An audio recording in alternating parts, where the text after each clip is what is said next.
Time to rock and roll, baby. Yes, we got everybody turned around like we normally do every Friday here at the Poker Room. New people. Hialeah Park. Yes. Well, either way, they get surprised when somebody's screaming behind them like, what the hell was that?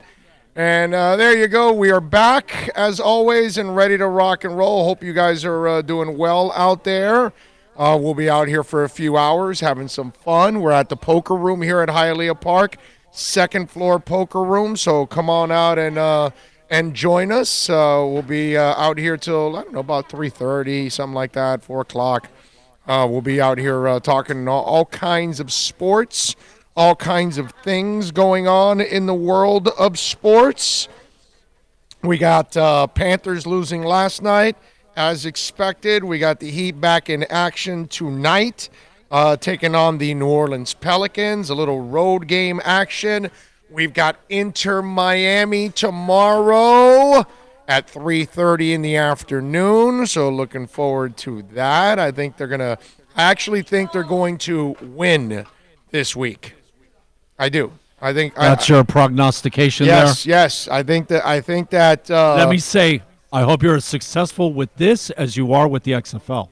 Yes, well, there we go. Yeah, not bad. Yes, we are doing all right with the XFL.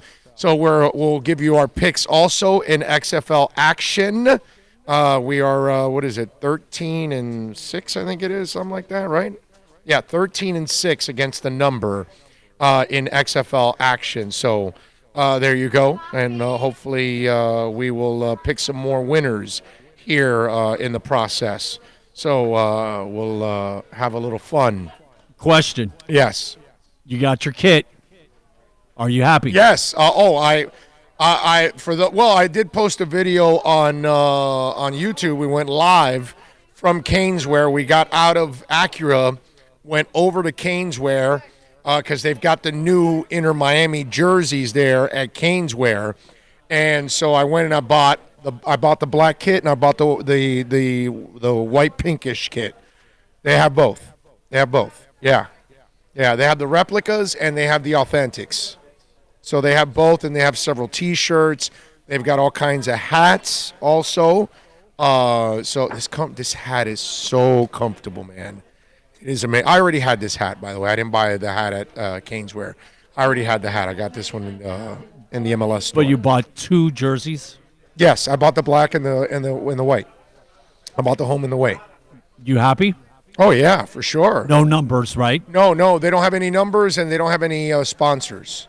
So it's all blank. So it's cool. That way, you can actually add the numbers if you want later on and your name and all that if you want. They're going to have that, I think, down the line where you're going to be able to add it on there. But at the moment, they don't. But they do have all the jerseys. They have the Beckham replica jersey. Also, they don't have the authentic one in Beckham. They don't have that one yet. But they have all the authentics in black and in the whitish, pinkish. How's that off-white look? It's awesome. Yeah? Yeah, and the awesome part about the jersey, black or white, is that the logos are embedded in the jersey, but they're embedded like just inside the color of the jersey. It's not like, it's really, really cool. So you got to catch it at that right angle with the right light, shadow. Yeah, and it looks badass. Okay? I mean, it looks awesome. Really, it is really, really cool. The jerseys, well made by Adidas. They look so good, man. I probably should have brought him. Well, just go to my Twitter page at Big O Show, or go over to our YouTube page, Big O Radio Show, and you'll see the video there. We posted it with all the different types of jerseys, the whole wall. When you walk in, the wall on the right side is all Inter Miami now, the entire wall. So, yeah, if you're looking for shirts, if you're looking for hats, they've got this hat there also. They've got a few different hats that are really cool, and the material in this hat is you're gonna go, wow, this is like really, really cool, because you could tell it's like a dry fit type of material. You know what I mean? That's kind of what it feels like when you put on the hat. The U hat, right? The same material? Same thing. That's awesome. Same thing, exactly. And it's super, super comfortable, man. That's the other thing you're gonna love about these hats. So go over to Cane's Wear if you want, and obviously you need a kit, man. You got to get one for tomorrow's game. So take advantage. They got a really nice selection right now over at Cane's Wear, 2511 South University Drive in Davie.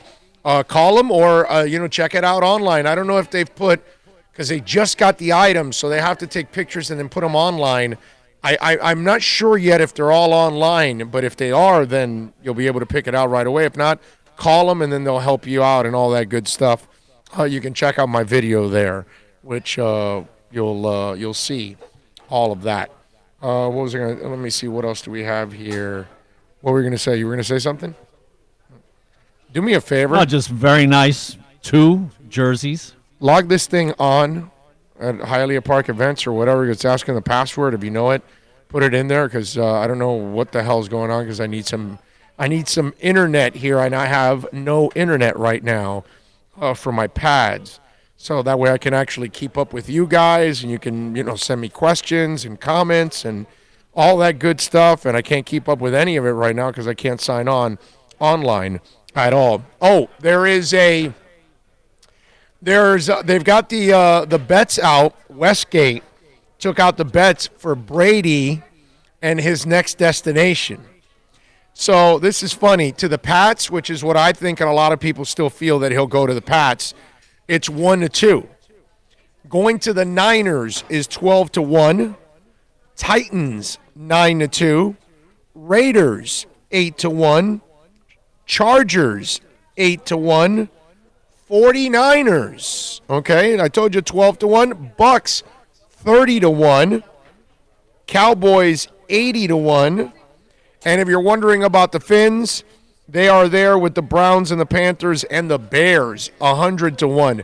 I don't understand the Bears at all. I don't get the Bears whatsoever. I just don't. It's baffling to me what they're doing because that's a team that desperately needs a quarterback, and they're sticking with the same guy that is not going to get them absolutely anywhere. It's really weird, but I saw Westgate took out the Lions are 200-1 for Brady, but obviously they feel Pats. Vegas feels Pats is number one, like a lot of us do, and then the Titans at 9-2 are the next best odds to get. Actually, 9-2 is pretty good. I think he's going to go to the Pats anyway, so 1-2 is not good. But betting on the Titans and the Niners is actually a really nice bet overall. If you're just, if you're willing to, lose a couple bucks and you don't mind, but taking the chance on the Niners at 12-1 or the Titans at 9-2, it's not too bad at least. Much better than 1-2 odds for the Patriots. That's not even worth betting. You know what I'm saying?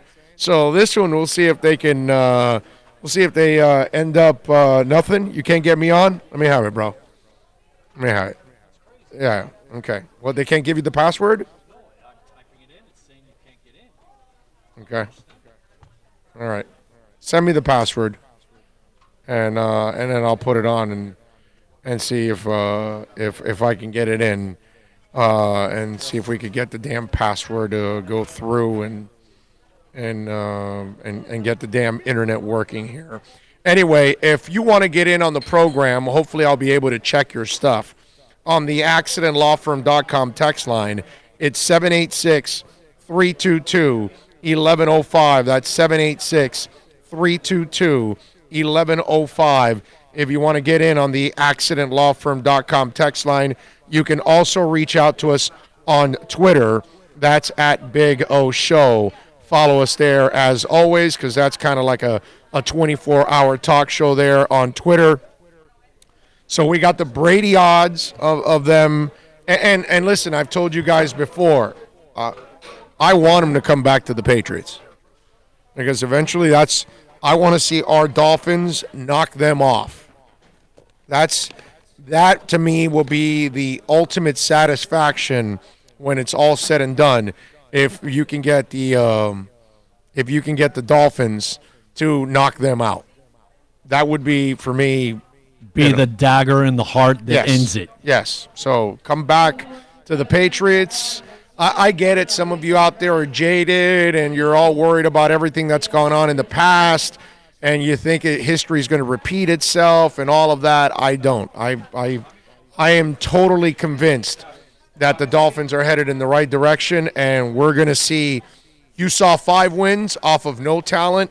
You're going to continue to see the team ascending over the next couple of years, and we're going to have a different feeling around here about our football team. We're going to start to feel confident again. We're going to start to feel good about the Dolphins, and we're going to expect wins from them again. We're not there yet, but I think we will get to that point where all of us are going to be extremely happy with the results when it's all said and done. So that's why I want them to come back. I want to see the slow demise of the Patriots, and I want to see the rise of the Dolphins from the ashes. That's it. That, to me, will be the most satisfying thing that could possibly happen for us as a fan base. You know, because obviously the team is going to enjoy it because they're the ones that are going to be doing all the winning for us, and we are going to be going along for the ride, which will be a lot of fun. So I'm one of those that has a lot of confidence in the direction of the Miami Dolphins. So we'll see how it all turns out. But Brady to the Niners and Brady to the Titans, those are bets that I would make if I was in Vegas, just to take a stab at it and say, all right, let me see if he doesn't really go back to the Patriots.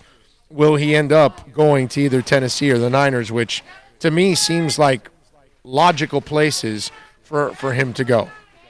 I mean, it just makes all the sense in the world that you would actually go to those two spots. All right, what else do we have going on in the world of sports?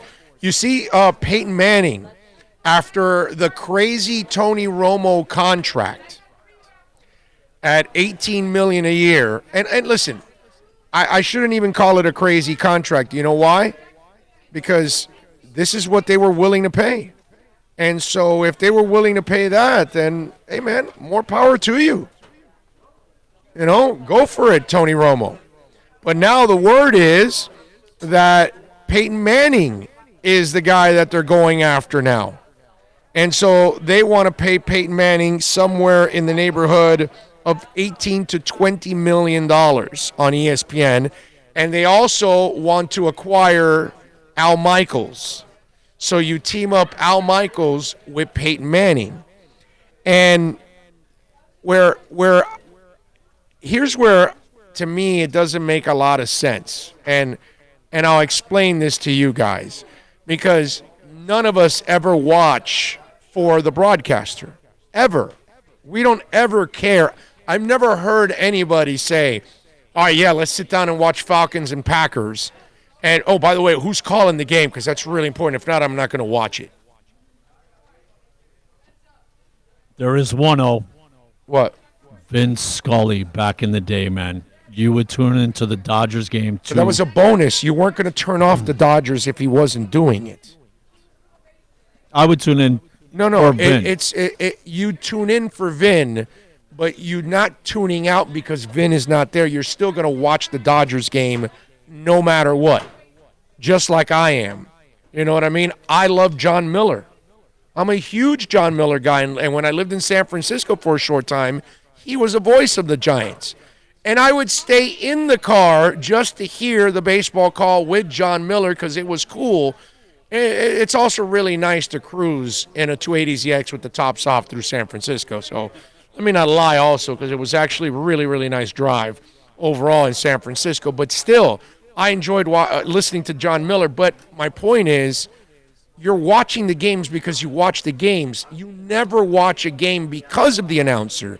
The announcer in that case was icing on the cake, like, all right, dude, Scully's calling this one. Like, for TV, you run into Scully once in a while, and then it was a bonus that you ran into Scully on television. On radio, obviously, if you live in Southern Cal, you were listening to Scully every day because he's on every day. back in the day. My Yankees, I'd rather listen to John Sterling than Michael Kay. Okay, but you're not turning off the game. It has nothing to do with the announcer. Nobody gives a crap about the announcer. Okay, now, ESPN has this big stiffy now that they got to go out because of what happened with Romo. Well, we've got to do this. Like the NFL cares about who's announcing because it doesn't matter. So I don't know if you guys know this, okay? Where are we at here? Monday Night Football ratings were actually up this year and ended up on a 4-year high with Joe Tessitore and Booger McFarland. Booger McFarland may be the worst announcer that has ever been on Monday Night Football. Okay? I might put Dennis Miller ahead of Booger only because I was too stupid to really understand 80% of Dennis Miller's jokes. Okay? But it's like he had this kind of humor that was not really good for the average football fan. The average football fan is, blue collar, meat eater, that kind of, they're not necessarily Princeton grads. Okay? I mean, not to take a shot at football fans, but that's kind of what we are. And so Dennis Miller's humor did not really fly with football fans. That humor was for Nightline. All right? And he was bad. Tony Kornheiser was pretty mediocre also on Monday Night Football. Booger McFarland is about the worst announcer there is for Monday Night Football. Okay? And the ratings were at an all-time high. And there is, I've never met a person that actually tells me Booger McFarland is actually good at his job. I have yet to meet one person to tell me anything about Booger McFarland that he can actually be a good broadcaster, because he sucks. He is stealing money without a gun and a mask. In fact, he went to the Sam Bradford School of stealing money without a gun and a mask. Because there is no doubt that Sam Bradford somewhere is running a college on how to steal money without a gun and a mask. A lot of criminals could avoid jail by just going to the Sam Bradford School of stealing money without a gun and a mask. Seriously. I mean, if you're thinking about a life of crime, call Sam Bradford before you do it. This way you can figure out how to make a whole bunch of money doing absolutely nothing. It's a beautiful thing. Sam Bradford's got lots of tips for you. Make sure you take advantage of it. So the ratings are through the roof with Booger McFarland. Do you understand that? So why do you need to go get Peyton Manning? Why do you got to pay $20 million for Peyton Manning? Why are you paying $18 million for Tony Romo? I get it. It's cute. He calls the plays before it. I like it. But it's not like I'm sitting there and I'm watching Seahawks and Niners and I'm saying, hey, all right, Tony's calling this game. I'm definitely watching. No, dude, I'm watching for the Seahawks and the Niners because I want to see some guy named Russell Wilson and Garoppolo and maybe two great defenses and some running games. And Sherm go against his old team. Yeah, that's kind of what I'm looking for. See some Bosa action. More often than not, all I want is Booger McFarland to shut the hell up. And really, that's what I'm looking forward to. Booger, shut up. I don't want to hear from you, dude. You're like Mr. Obvious. Troy Aikman is slightly behind you on that one. You ever notice Troy Aikman? Oh, he is terrible. That's another guy. It's 3rd and 1. Well, they'll probably use the running game here. Oh, really? Thanks, Troy. Appreciate that. Thank you, bro. It's 3rd and 9. This probably is a passing situation. Great job, Troy. Way to break it down. I could have never figured that out myself. I mean, Booger says, he doesn't just say obvious things. He says obvious and stupid. Aikman is just slightly behind him because he just says the obvious. Rarely really gives me any kind of breakdown on anything that I could learn. And you know what? I'll give Romo credit that he will teach you something here or there. There's no doubt about it because he gives you so much insight on what's going on. But I guess because that's the thing now, they've got to go find somebody that's got a name, got some personality, and may be able to do what Romo did. And so now they're hoping that Peyton, who is only removed from the league a couple of years, will know the coaches and their tendencies and all those things so he can do some of the same things that Romo does. But it's not going to get anybody to watch because Peyton Manning is doing the games, because Tony Romo's doing the games, and certainly because Booger McFarland is doing the games. The games are going to bring the fans, the ratings, the attention, all of that. The announcers don't bring Jack. But with him in the booth and the fact that the ratings went up, that shows you right there. That's all you need to know. That's all you need to know, dude. That right there is self-explanatory. You don't the need impact of the guys in the booth is zero. You do not have to at all. What's it called? Pay him any of that money. Do you think maybe, man, it's a little bit of a one-upsmanship? Oh, you're going to do Romo? Well, we're going to do Peyton Manning. You know what I mean? Kind of, keeping up with the Joneses. Yeah, maybe a little bit. Maybe. I don't. It's just. Well, it's what I just said. But you had your headphones off. It's because what Romo's doing now, they want Peyton to do it. Guess what's coming up. Tell people ahead of time. All of that. That's what they want to do. So that's the chic thing now. Since Romo does it and nobody else does it, and everybody talks about it. So they want the same thing with Manning. So they'll find somebody, like I said, that's, recently removed from the league, has got some personality and a name. Peyton Manning's the only one. The next guy is Tom Brady and Drew Brees. And they're not retiring yet. And I don't know if those guys are going to do it. Did you catch any of those segments that Peyton Manning did, the road thing or whatever? Yeah, he does awesome. You know what, man? They were really cool. Yeah, they were awesome. Really enjoyed those. Yeah. But I don't know. I mean, listen, when they're offering you $20 million, it's hard for you to just sit there and say, yeah, I don't need the money. I don't want that lottery ticket. I don't need the money. It's not a big deal. There's a good chance that you're gonna want a piece of that pie. I gotta work 4 or 5 months out of the year. No.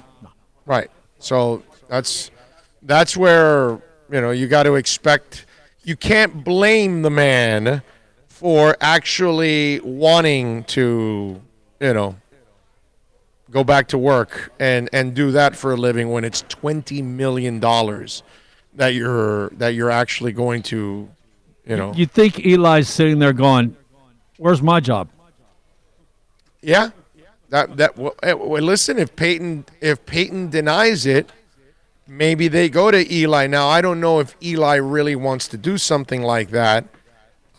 He does have a little bit of a personality that we don't see, but he has that dry humor. I don't know if he'd be willing to do that. But again, $20 million. I mean, a lot of us would adjust to it and say, "Yeah, I'd like $20 million. That wouldn't be a bad thing." All right, let me tell you about Toyota of Hollywood right now, folks. They've got 0% financing for 72 months. And when you've got over 1,500 cars and trucks, that means you got a hell of a selection. That's why you want to get on down to 1841 North State Road 7. It's just a couple blocks south of that big, giant, beautiful guitar right off the turnpike, folks. And listen, they've got programs like making your payments until 2021. Why don't you find out for yourself? Hey, my mother-in-law's got a Toyota. I've got a Toyota. I would never tell you to go buy or lease a vehicle where I wouldn't do it myself or my family. So get on down to 1841 North State Road 7. Experience for yourself why they are the number one Toyota dealership in the Southeast United States. That is Toyota of Hollywood. Are you tired of watching the same old travel videos on the internet? Well, then check out MikeNoGoZones.com. A travel documentary that's breaking barriers. I go to the places that the media tells you to fear, where no one else dares to go. Baltimore, Opelika, South Side of Chicago, and more. Go to MikeNoGoZones.com. Plus tax, tech title. It includes $8.99 dealer fee on approved credit. Offers end 11/10/19. Over 1,500 Toyotas are on the ground, and truckloads of new 2020 Toyotas just keep on coming. To eliminate all 2019 models, Toyota of Hollywood is holding the ultimate 2019 model year changeover event. Make us an offer, any offer, and you can buy a Toyota at up to 50% less than their original MSRP when new and used. 50% less. A pre-owned 2019 RAV4, not $30,000, $19,775. A pre-owned 2019 Camry LE, not $26,000, $17,775. A pre-owned 2019 Corolla LE, not $22,000, $12,775. Pay up to 50% less at Toyota of Hollywood, the #1 volume Toyota dealer, based on total retail sales of new Toyotas in the Southeast region for 2014 to 2018 per SCT on 441 between Hollywood Boulevard and Sheridan Street. Open till midnight. No one expects to get into a crash, but I expect you to go to accidentlawfirm.com if you do. Make sure when hiring a driver, you go through a rideshare app so that you can be covered by the insurance, which can be up to $1 million whether you're a passenger or a driver. In other words, don't try to save a few bucks by paying cash instead of going through the app. I'm attorney Bobby Nunez from Nunez Law in Miami, and we're here to help you through the process. Go to accidentlawfirm.com for a free consultation from me, Bobby Nunez. That's accidentlawfirm.com. America's safest and best-selling compact luxury SUV is at Acura of Pembroke Pines, and this is how we do it. RDX, $339 a month at Acura of Pembroke Pines, the #1 volume Acura dealer. The world's biggest band is coming twice.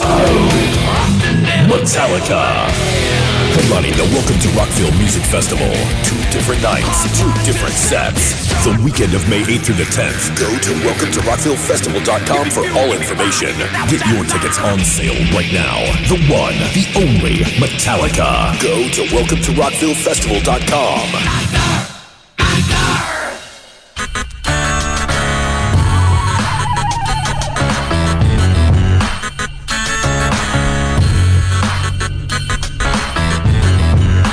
This is the Big O Show.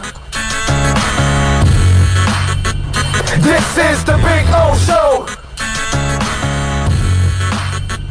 This is the Big O Show.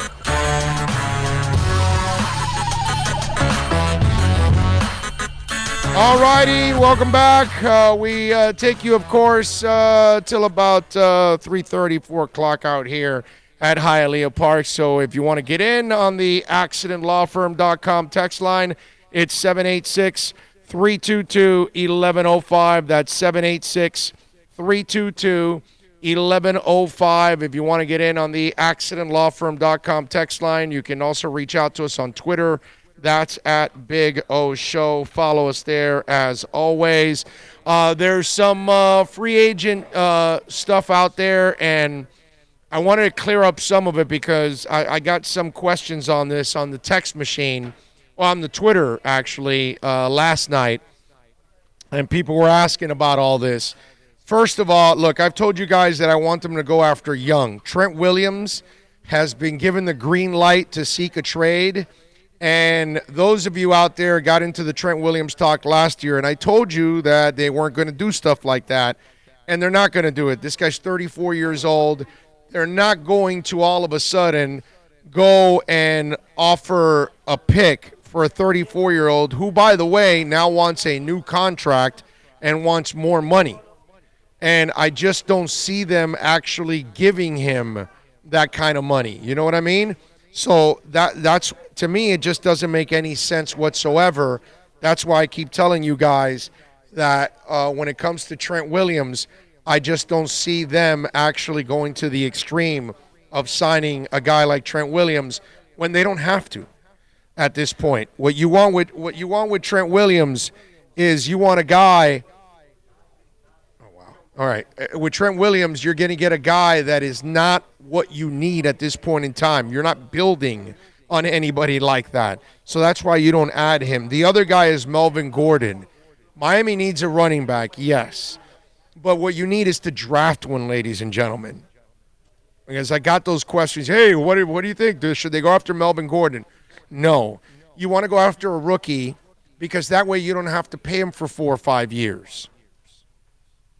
That's it. And if he's really good, you can actually milk the first 5 years if you want and tag the 6 and then get rid of him and go get a new one because it's such an interchangeable position, and that's the way you've got to treat that position. So Melvin Gordon is a guy that, first of all, he's often injured, so that makes no sense, and then he's going to want a big contract. And again, you can't trust him. LaShawn McCoy, too old, again, kind of like the Trent Williams thing, even though he'll be an outright free agent. Jason Peters, for those of you that were asking, he's lost a lot. He did not move very well last year and was a shell of what he was. Somebody may get him to, get by for a year or something along those lines. If you're Miami, you want to draft, okay, a Tristan Wirfs at number 5 overall. That way you don't have to worry about a Jason Phillips or a Trent Williams. Those are desperation moves.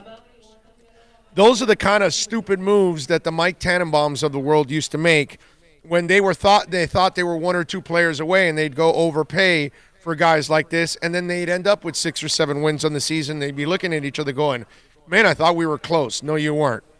And that's why Mike Tannenbaum is Mike Tannenbaum. And that's because moves like that. Jimmy Graham is another, and this becomes the Homer thing. Okay? Jimmy's had a hell of a career already at this point, but it's over. He's at the back end of his career. A veteran-laden team that needs a number 2 tight end maybe gets him. But a team like Miami, one, you've got a young, developing tight end, right? And you've got a blocking tight end also that you got on this roster. If you want to find another one, then you get another young guy, or you get solely a blocking tight end to help you on the line and to help you in short yardage situations, those kind of things. Jimmy Graham is not the answer. A lot of these free agents, or maybe a guy like Trent Williams who's not a free agent, but you got to try to acquire him, these guys are just not the right fits for Miami.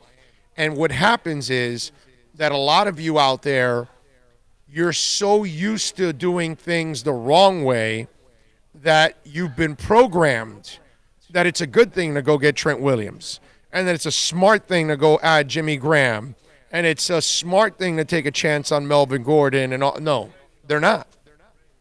And that's because you've been trained poorly for many, many years, because you've watched the Dolphins do all kinds of stupid things. These are the kind of things that they're not going to do. Now, could I see a Trent Williams here? Yeah. You know how I see him here? I'll give you an example. You made all your moves in the offseason. Redskins did everything they could with Trent Williams, but it's such a bitter situation. They weren't able to trade him. Nobody was willing to ask for the price because he's old at this point, even though he still can probably give you some pretty good football overall, but he's old now and he's worn down. So you need a tackle. You're not satisfied with everything you made. But at this point, here's Trent Williams. He's now become a free agent, and he doesn't have a lot of suitors because everything's dried up. That's how I can see Miami adding a Trent Williams for a year or two. Small salary. Hey, we need you, but, we're not going to overpay for you, that kind of stuff. He doesn't have a lot of options. That's how I can see him landing here for a year or two. And it's what I told you, that if you can land any of these kind of guys for a year or two, and which means you're not going to get a great free agent. It's just, call it like we see it. The great free agents are going to want 4- and 5-year deals, and they're going to want signing bonuses and all the kind of things that you're not willing to do at this point in time if you're the Miami Dolphins. In other words, all the kind of things you shouldn't be doing if you're the Miami Dolphins, because that is not the smart move at this point in time. So that's when I got those questions yesterday about some of these free agents, I kind of wanted to put it all together in a list and kind of explain to people and to Dolphin fans out there why this is not really the moves you want to make. Think about this, ladies and gentlemen. Your team won 5 games last year with practically no talent on it. So this coaching staff is already kind of showing you that they can coach. Okay, now 1 year is not enough. They got to do it again this year to kind of really feel good about it. But if you're on this trajectory and if you're on doing this kind of work, then with 14 draft picks, the undrafted free agents, or the undrafted college free agents, and what you add in free agency, this team should be drastically better. You should be able to climb into the 7-8 range, at least. Who knows? Maybe some of you crazy people out there that had them in the playoffs in the second year, which I thought was nuts, maybe you're right. Maybe they end up and they shock us and they win 9-10 games and sneak into the playoffs, which would be crazy. But you figured 0. They won 5. Right. Whatever you think they're going to do, I'm adding 5 to this year. Well, there you go. Okay, there you go. That could be the case. I mean, clearly it could be the case. You know, so that's why I'm saying that this is a team that doesn't need to get desperate and go after these kind of veterans. Let them continue on their youth movement. It worked out for them last year, right? They won more games than a few other teams who had way more talent. The Bengals ended up with the number 1 pick, and they have way more talent than Miami. Which, again, to me, you know, I love how some Dolphins fans will look at that as a negative because you won games and you dropped in the draft, and I look at it like a monster positive because we haven't had a really good coaching staff down here in a long, long time. And if by some chance this is a really good coaching staff, ladies and gentlemen, that's half the battle. Get me a good coaching staff and get me a quarterback, and we're well on our way to watching these guys hopefully, you know, hoist the trophy one more time. And hopefully before I check out from this earth that we're able to what's it called? Enjoy a little, championship action. Look at our secondary the last 5 or 6 weeks of the season. They were practice squad grabs, street free agents. I mean, literally, we had nobody at corner and nobody at safety. Yeah. And we won 5 of our last 9 games. Right. That is the craziest thing, man. Right. That's why there's no need to get desperate. A lot of you out there were desperate last year. Oh, spend this, spend that. Look what happened. They still were better than some teams. And so I expect them to continue in this trajectory. But you want to do it in a smart, like they did this past year, continue in a smart fashion. Don't throw money away on Jason Peters and Trent Williams and picks. No, there's no need for that. You go ahead and build your team the way you need to build it. Get the talent you need to put you over the top. That's what you got to do. All right, 786-322-1101. That's 786-322-1101. If you want to get in on the accidentlawfirm.com text line, you can also reach out to us on Twitter. That's at Big O Show. Follow us there as always, because that's like a 24-hour talk show there on Twitter. What else do we have going on? Yesterday, I saw where Steph Curry played for the Warriors, and they lost to the Raptors 121-113. He had 23 points in 27 minutes. It wasn't an efficient shooting night. It was 6 of 16, 3 of 2 from 3 of 12, I'm sorry, from three-point range, 7 rebounds, 7 assists, and only 1 turnover considering how much he handles the ball, which is actually pretty good. It's pretty impressive. But the one thing that I still have to question with all of this is, why are you playing an injury-prone player now? That's the part I still have a hard time. I know what they're saying out there, and maybe that's the thinking inside the building. Hey, let's get him some playing time this year, build up the confidence again, let him feeling good about himself, and then he's ready to go in the preseason, and he can go all out, and he feels good because he played the year before. This is Steph Curry. Does he need these couple weeks in order to improve his confidence? That's Steph Curry. He probably thinks he can make it with a broken hand 40 feet away. Winning championships and being an MVP, that doesn't build, past. That doesn't build confidence. And it doesn't make any sense to me when I saw that. And I was like, wait a minute, hold on a second. Why are you playing this guy? And he's fragile as hell. He breaks down all the time. He has broken down all throughout his career. So the justification of it and saying, well, this helps for his confidence for next year. That guy does not need confidence. That guy does not need that playing time right now. Besides, you're going to have practice and the preseason, which will be more than enough time till next year to get him ready. And then you have the whole off season, which he can on his own work out.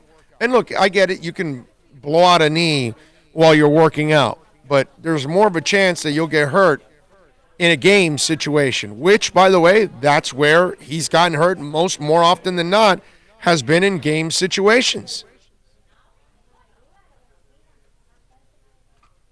He's got a ton of injuries already in his career during game situations. You know what I think it is, though? The new building. And you pointed out about a month ago that their ratings were down on TV. And it's to get fannies in the seat at the new arena. Right. Probably. If I had to venture a guess. Right. The ratings are down on TV. Oh, we got Steph back. Got to go to the new place and see Steph. Yeah, okay. I can see that. Yeah, that makes sense. But they already have their seats sold for the season ticket holders. I don't know how much more you're getting already as it is, that kind of bonus. And just to tempt people to come to the arena this year, you're still putting your player at risk, which doesn't make any sense to me. If Steph Curry was a durable player, then okay, I get it. But he's not a durable player. So that to me is where I found it kind of interesting that they would actually play him and put him at risk getting an injury, and especially after he was coming off that hand injury. Oh, the risk-reward doesn't balance here. You're not going anywhere. Right. That's why I say that you shouldn't actually be playing him. To me, it just doesn't make any sense whatsoever. All right, 786-322-1105. That's 786-322-1105. If you want to get in on the accidentlawfirm.com text line, you can also reach out to us on Twitter. That's at Big O Show. Follow us there as always. And that, of course, we are always active on that one there. I still can't figure this crap out, bro. None of it. It's like not getting online. I need to get online here, bro. I need to get online here. I don't know what the hell's going on. Have them reset it or something, man. But this is crap. I need to get online. I can't do anything whatsoever, and I'm tired of talking for the first hour of this show, and none of this is connecting. So, no. Get this thing straightened out, bro. Right away. 'Cause this is crap.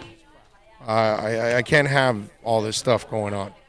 I need this fixed right away.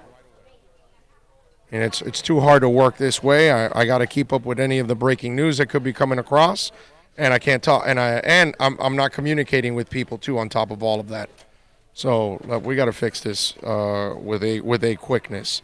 The other thing I saw, did you guys see the Angels fired actually one of their clubhouse guys? And interesting because he was cheating. The clubhouse guy. And he was actually showing other players how to doctor balls. So this is how the story goes, okay? The Angels on Thursday fired veteran visiting clubhouse manager Brian Harkins. Maria Torres of the LA Times reported this. Harkins is alleged to have supplied visiting players with substances used to doctor baseballs in violation of the rules. Torres goes on to report that Angels officials confirmed the termination of Harkins, but provided no further details. Okay? Now, you got a guy, and for those of you that are wondering, well, wait a minute, this guy works for the Angels, but he works for the visiting clubhouse, and he's helping the visiting team beat the home team that employs him. Now, you have to understand this. Those clubhouse guys, they get tips from the baseball players. So, they take care of the guys all throughout the afternoon and into the evening, and whatever the guys need and all that, they get it for them, do whatever they have to do for them, all that kind of stuff. And then at the end of the night, baseball players sometimes will tip these guys. And so these clubhouse guys can make a little extra jingle when it's all said and done by providing good services to the baseball players. So clearly this guy was providing a little bit more extra service there to all these guys.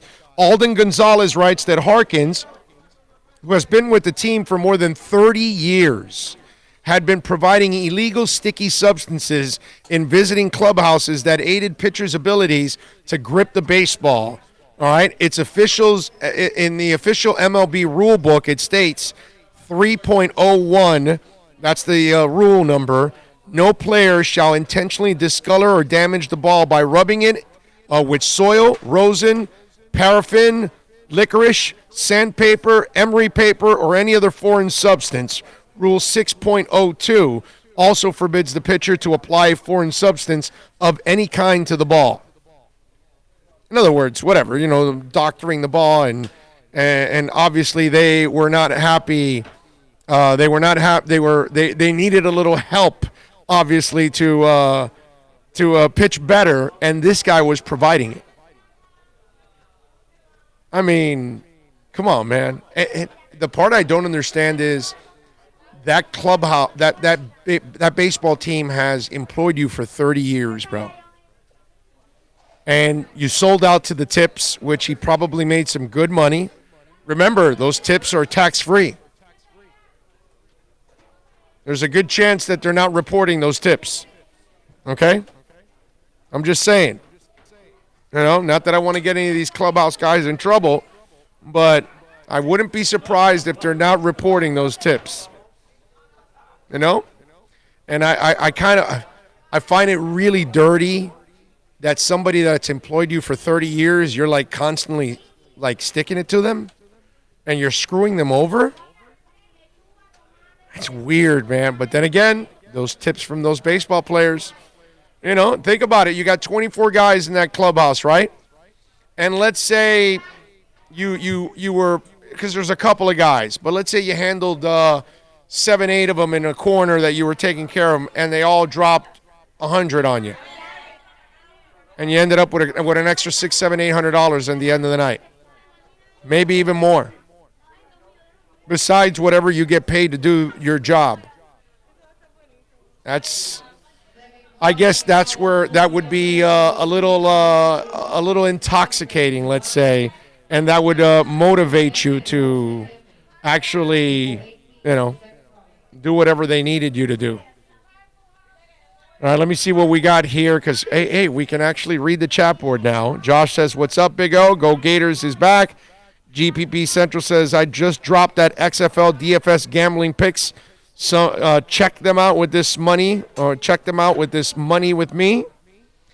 He says, if you ever get into an accident, come to my body shop. All right, GPP Central. Let's see. Myron says, what's up, Big O? Round 2. Ian from Brooklyn. Yeah, baby. Double dipping Friday. Thank you all out there. Myron Sanchez says, I just lost my internet now. I'm using my data. I'm actually using the data off my phone, too. Although this one actually started working now. This one got connected. Carl, we should be up and running. Carl reset it. He reset it? Okay. All right. So let's see. Let's see. Yes. All right. I like it. It's finally working. Yes. Okay. Like it, man. I don't know if this is is this the one? Yeah. Okay. All right. Man. Nice. Okay. Now we got it. What else? Myron says, I'm crossing my fingers Brady goes to my Niners. Nico says, so over the whole Brady BS. Such a douche, attention whore, pick a team, complain to the refs when you get touched and retire already. Josh says, hey, Big O, did you see the Josh Norris mock draft? I have no idea who Josh Norris is, and I don't care. Cheyenne Moore says, I doubt he winds up somewhere else than New England. I agree with you. George says, I hear you, regarding knocking Brady out. I want that too. You ever stop to think about, though, that perhaps last season's win was the start of the demise of the Pats? Yes, I do. But I don't want them to break up and then, Miami takes over, and not that it'll matter, but people say, well, yeah, the Brady left and everything went to crap. I want Brady to be there, and I want Miami to knock him out, just like they did last year. Last year, Miami, with no talent, beat Belichick and forced them to play in Wild Card Week. That was awesome. Man, that was such a sweet win. That win was probably the sweetest win in the last 10 years, easily. And considering the lack of talent and everything else, makes it even sweeter. I love it. Anyway, Dougie Fresh, worrying about that announcer is like complaining about the DJ at the strip club. That's a good one. You might like the DJ at the club because that makes a difference, right? But the DJ at the strip club, it doesn't matter. Starlight coming to the stage now. Sugar taking center stage. None of that matters. I'll be at Tootsie's tonight. You'll hear me. Anyway, so that's not a big deal. So I'm with you there. Yeah, the strip. Nobody cares about the DJ at the strip club. I like it. That's a great comparison. Dougie Fresh says, Dennis Miller just uses tons of obscure references that create space between him and the viewer. He thinks it makes him look smarter, but it just makes him look like a douche. Miller is not funny. I didn't say it was funny. I just said it confused the hell out of me, bro. Because I'm like, whoa, I'm too dumb to understand what the hell he's saying. That's all I'm saying. I just felt dumb around Dennis Miller. That's all. But that's probably because I am. George says, shaking my head. So ESPN to pay $18 million for Peyton Manning, but recently had to let how many employees go due to financial struggles? Oh, let me tell you something. By paying Peyton Manning, they may cut back more on other people too again. Haven't you noticed how they use them like on 8 different shows now? Because they've streamlined that whole channel. There's a fraction of what they used to have as options and hosts. So now they're using the same hosts over and over again on different shows all the time. There's a lot of repetition. So yeah, I'm with you. Cheyenne says it's close to the cost of a franchise tag for a QB to sit in the booth. Yep, you're right. Dwayne Hadley says, what up, Big O? What do you think about AB coming to the Dolphins? Yeah, Dwayne, you're not serious, right? Okay. The raging Dolphin maniac, Big O, I don't think most Fins fans know what a real ground-up rebuild is. No, you're right. No, we've never had to experience it. And last year, I think people feared it, except for me, of course. I was dying for it. I loved it. I loved every second of it because that's what I've been wanting for years, is for you to tear it all the way down and build it back up again. Instead of keeping on in that Band-Aid and keep trying to fix the current problem and think you're just going to get over the hump, and that just wasn't going to happen. So, yeah, I think a lot of people were terrified about it. But now, after watching year one and the 5 wins, I think a lot of fans are a little bit more at ease because the season went even way better than most expected. You know? And you saw a lot of competence. That's the thing. See, when you're watching Cam Cameron, it's incompetent. When you're watching Joe Philbin, it's incompetent. When you're watching Mike Tannenbaum, it's incompetent. You're watching Tony Sperano, rest in peace, incompetent. It doesn't matter. Wanstead, incompetent. All these things that have gone on for years. And that's why you feel that way. But then when you saw these guys, you're like, well, wait a minute, man, they tore it down. They got rid of everybody. Whoa, they're winning. Whoa, they're playing better. Whoa, they got a winning record in their last 9 games. And that's the difference right there. And that's why I think people now, there's a section of Dolphin fans that feel a little better about all of this and the direction they're going in. There's still, there's still a good portion of you guys out there that are still questioning everything. You don't believe it. You hate Chris Greer, whatever it is, all that kind of stuff. It'll take you a little while to, come back on the bandwagon. Not the bandwagon, because there's no bandwagon here. We're all Dolphin fans no matter what, through and through, good and bad. But you'll be more trustworthy of it, in other words. Now you have no trust. You will get you into the trust zone, is what I would say. Go Gators. That Angels dude is the ultimate douchebag. Yeah, isn't he? I find that, I find it kind of dirty, man. Somebody employs you and you're screwing them constantly. That's just wrong, man. Just wrong. For the record, I've been 100% in agreement with all you've said from the get-go about this Dolphins rebuild. I actually enjoyed this past season because I know that they actually have a plan now. Exactly. I'm with you. Yahweh Bula says, Big O, who is the one coolest Dolphins player you ever met? Wow. It's a great question. It's probably going to be I don't know if I can nail it down to one guy. David Bowens was, man, as cool as they get. Oronde Gadsden was so freaking cool. Pat Surtain with me was so cool. Pat was a little reserved with some guys. I'll say that. But I build relationship with people a lot of times.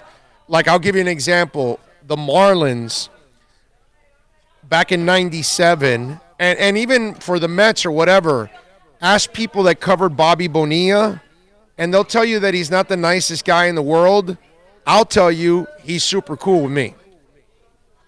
I never had a problem with Bobby Bonilla, but me and Bobby kind of, we had an understanding. He kind of knew where I was coming from. I didn't BS him, and he loved it. And we just talked. Sheffield was a guy that was kind of hard to approach. Got along great with him. Tim Bowens did not get along with everybody. Never had a problem with Tim Bowens. Love Tim Bowens. Super freaking cool. So some of us are different. Like Jason Taylor.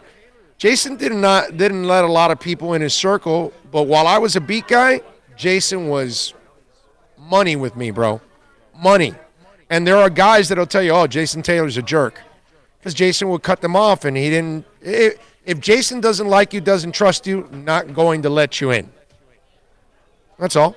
Pretty simple. But let me see, in general, trying to remember some of the guys. John Bach was amazing. I'm not going to give you only the obvious names. You know what I mean? I'll give you some guys that maybe only were in a Dolphin uniform for a year or 2 or 3 or something. Well, but I got to know them, and I could tell you that they were super, super cool. John Bach still lives here, I'm sure. I haven't talked to him in a while, but I know he lives up in Boca. I think he's a financial advisor, too. Really, really smart guy. God, let's see. Really cool Dolphins.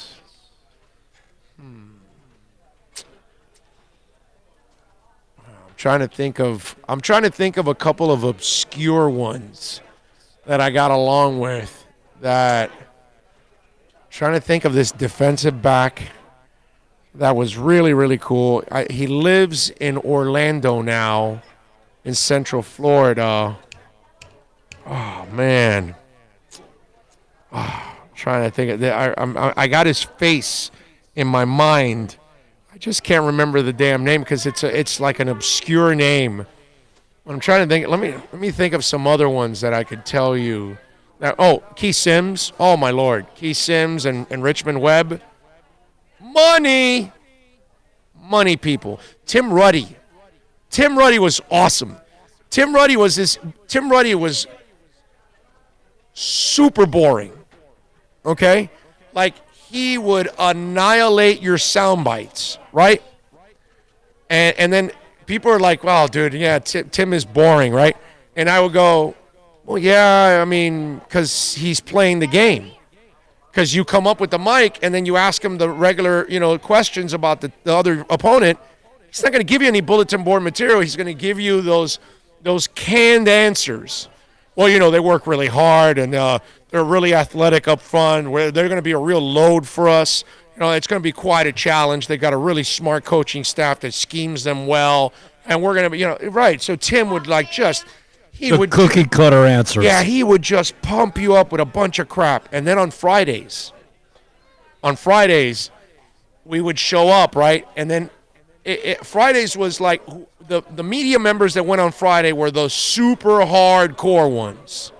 So it was a couple of the beat guys, one or two electronic guys, myself, somebody else.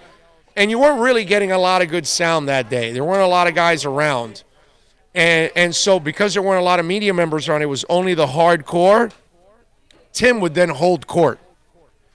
But no mics, no pads. It was all off the record. And it was all out joking around, this, that. Because, again, it was all off the record. You know what I'm saying? And it was hilarious. Like, you would have never thought Tim Ruddy was that funny. But he is funny, colorful, a character, all of that. He's Notre Dame, bro. So you're not – I always used to trip out at the writer or the reporter or the TV guy that would walk in, and then, you think you're a smart ass and you're going to bait a player into something, Hey, Ted Washington is coming this week. He's kind of taking the best of you in the last couple of games. What are you going to do? And, Ted was 390 pounds, and he would eat up Tim Ruddy all the time.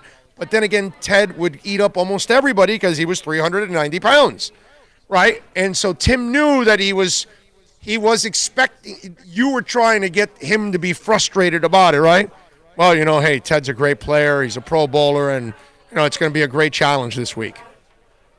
But then on Friday, it was like, yeah, that some bitch is a load, man. It is hard, because you're never going to get that from him. You know what I mean? He was great. It was great. Tim Ruddy was one of those guys that was money, bro. Love Tim Ruddy. So, Tim, if you're watching this, you are awesome, dude. One of my favorites to cover. There you go. That's a guy that was really, really good out there. Corey Lewis.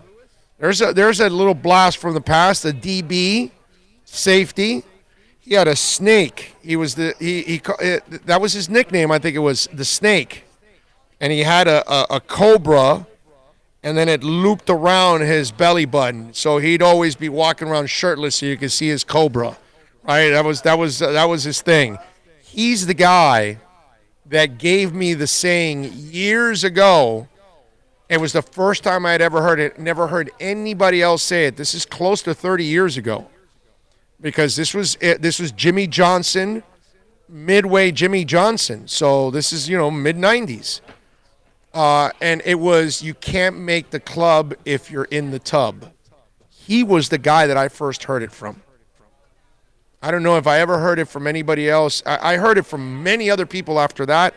But Corey was the first guy that I saw, that I heard him actually say that as a beat guy. That was it. Corey was also really, really, really cool. That was another guy. I mean, there's a lot of, football's got a lot of them. Baseball is the one that's loaded with jerks. I haven't covered today's baseball player the last 10, 15 years. I don't know how much it's changed, so I don't know them nearly as well. But my experiences overall, baseball has the worst overall of the players. Although I will say the guys we talked to for the Marlins, those young guys, they were all super cool, man. They were all really, really cool. Yeah, they were great. Yeah. You want to root for them. Yeah. Yeah. Oh, I see your bad announcer, Booger and Aikman, and raise you Eric Dickerson and Joe Buck, and don't make me go all in with Emmitt Smith. Oh, man, Emmitt Smith was terrible. You remember that? Emmitt Smith was really, really, really bad. Eric Dickerson was terrible. You may not like Joe Buck, but he's a good announcer. You may think he's arrogant, but he's a good announcer. I think he's a good announcer. You know who was bad? I won't. I can't. Bad is bad, dude. Do you remember Bill Walsh? Bill Walsh as an analyst was bad. Yeah, I could see that. Because he would sit there and go, he's boring. He's cerebral. We're going to make so-and-so the player of the game. And no, Bill, it's so-and-so. Okay. He was bad. But I could see where he would be boring, and that's where it would make sense. Because he had no personality. I can say this, Big O. I made all-county with A.B. Dade. I grew up with his mom. Everyone changes. I will never give up on home team.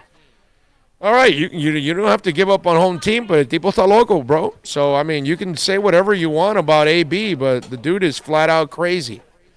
So, A.B.'s, that's not a guy you want. You just don't want him on your team. That doesn't make any sense at all.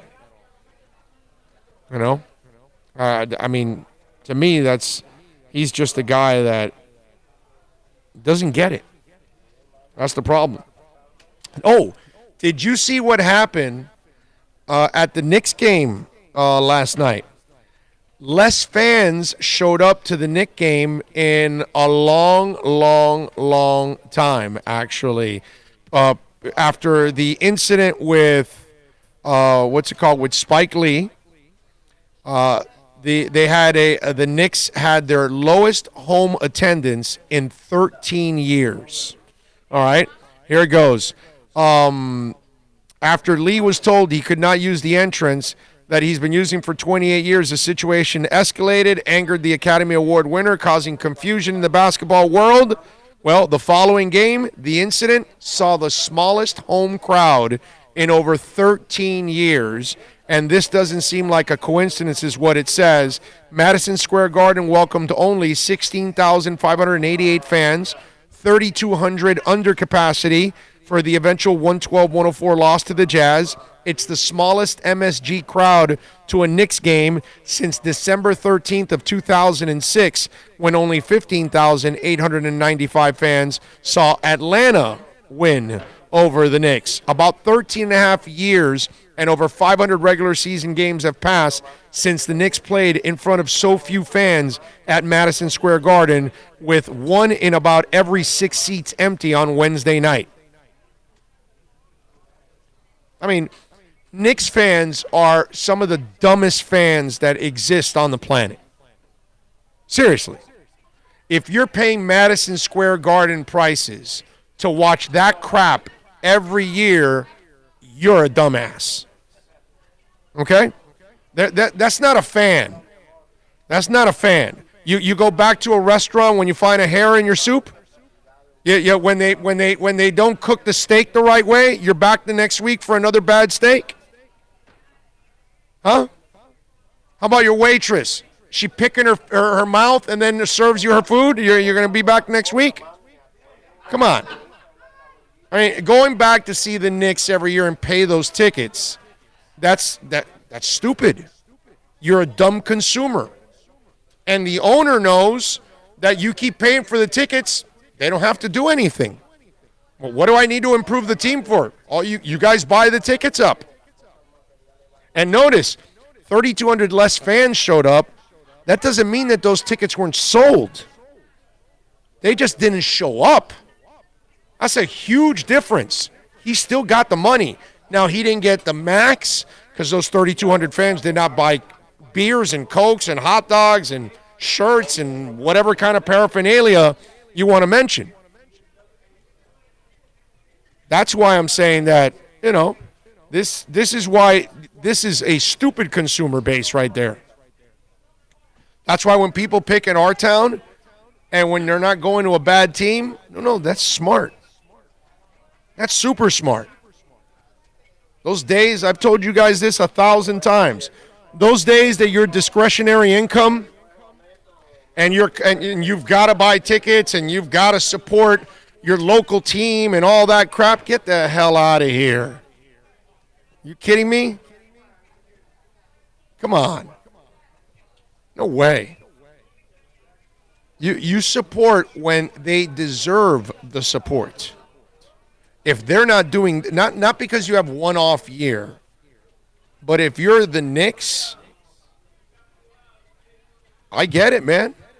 If you're Jeffrey Loria's Marlins, I totally get it, man.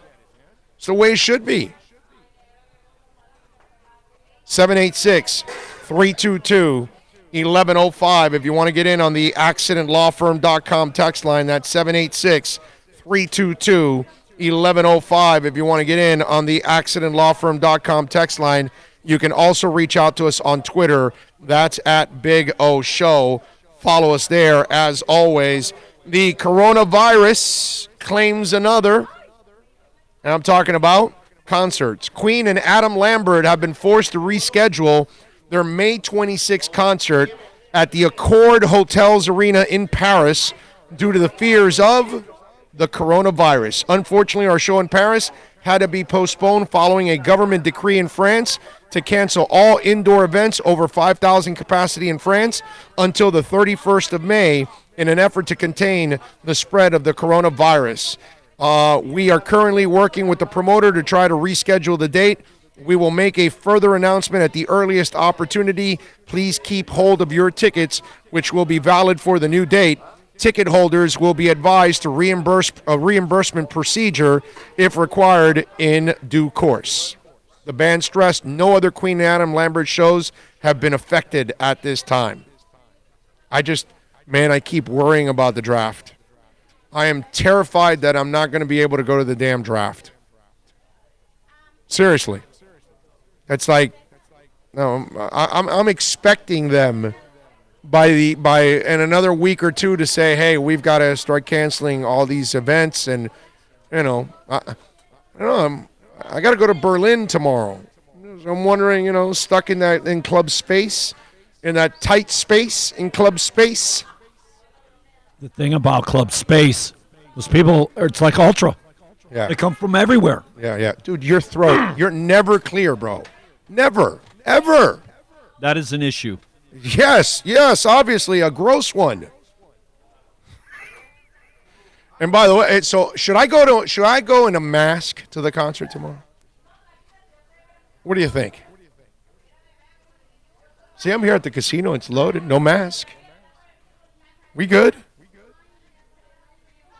Because you're going to start seeing that. You're going to start seeing people walk around with masks. If this thing keeps spreading, they're going to be walking around everywhere in masks. You think it's going to get there? Yeah, well, I mean, if it continues to spread, yes. Yes, if we see the numbers are just growing, you know what I mean? That's the problem. If it continues to grow and they can't stop it, like Dinky Doggy, and then, it gets out of control like Dinky Doggy. Nobody gets that reference.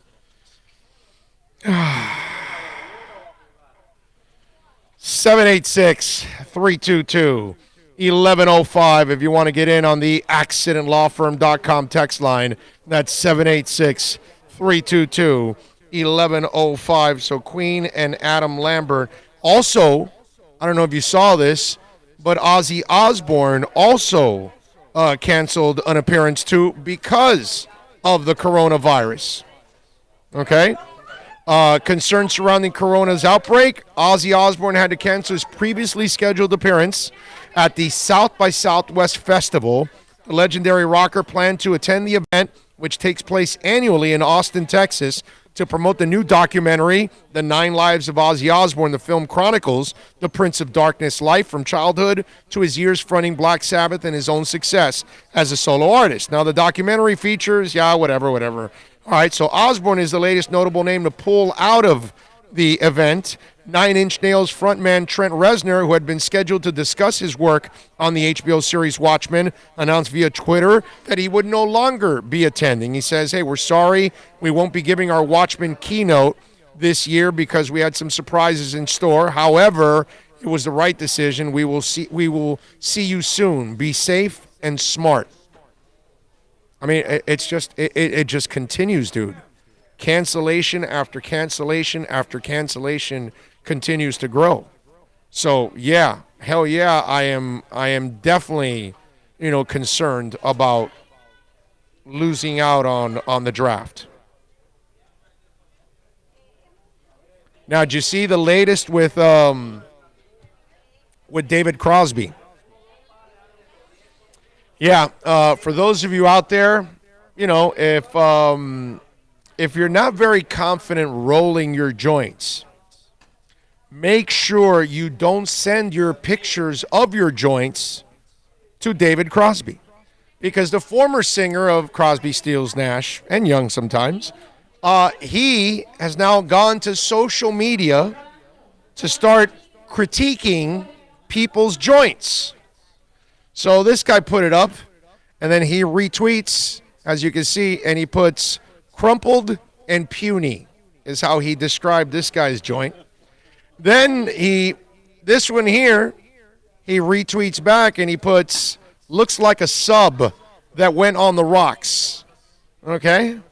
Then this guy rolls one and sends it to Crosby, and David Crosby says, poor, looks like a snake who swallowed a bowling ball.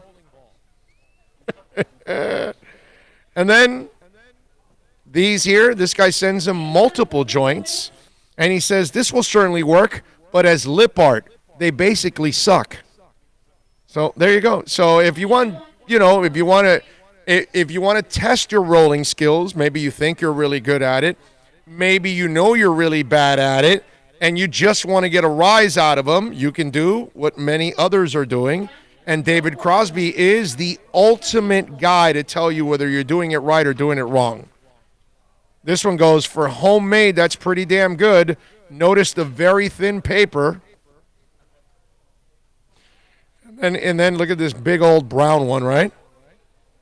And then he says, that's a party waiting to happen. Oh, wait a minute. Hold on a second. That's a party waiting to happen. Beautiful, even though it is the size of a small sex toy.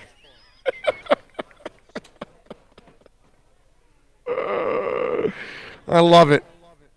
And then this guy, and it says medical marijuana on it, right? And then this one, I think David liked it. He goes, pretty good, full, firm, even. And then, of course, the ones you buy in stores that are already come pre-rolled, he goes, that, my friend, is commercially machine-made, ready, pre-roll. I will work just fine. So there you go.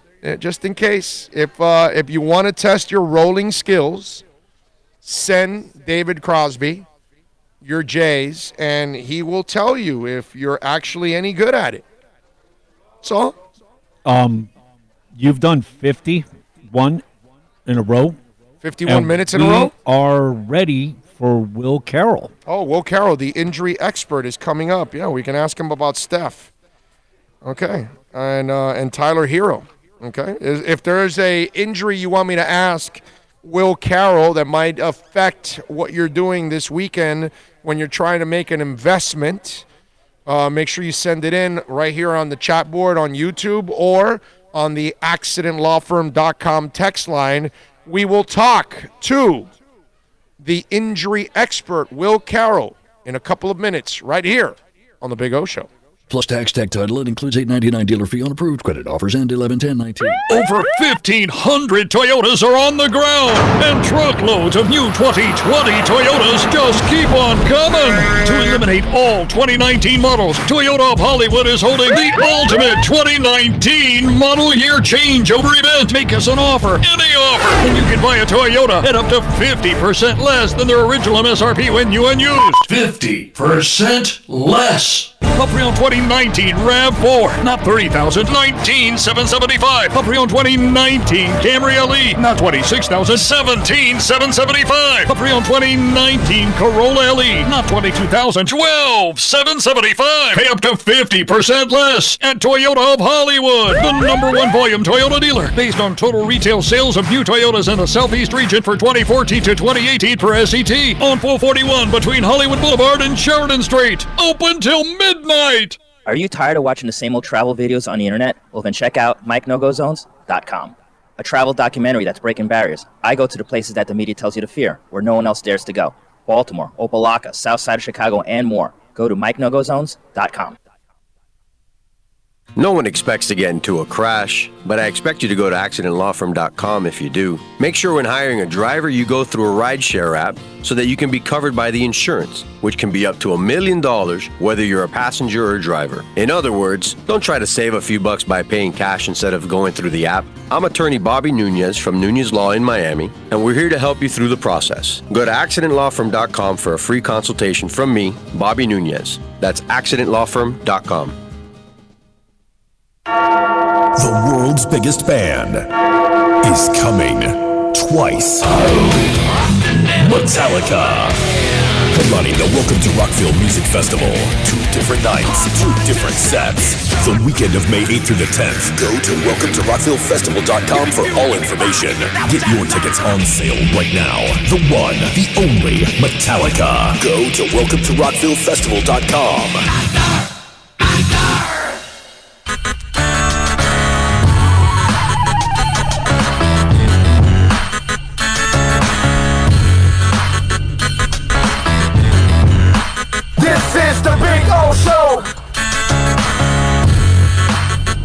This is the Big O Show. This is the Big O Show.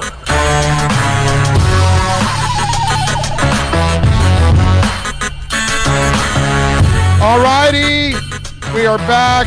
We promised you the injury expert Will Carroll will be joining us to talk a little bit about the important injuries going on in the world of sports, just in case you are going to make some kind of sports investment this weekend. Maybe one of these injuries might be affecting your world. Maybe it might be affecting your fantasy world. Then it might be just affecting your reality because it's your favorite team. Will the Thrill, how you doing, baby?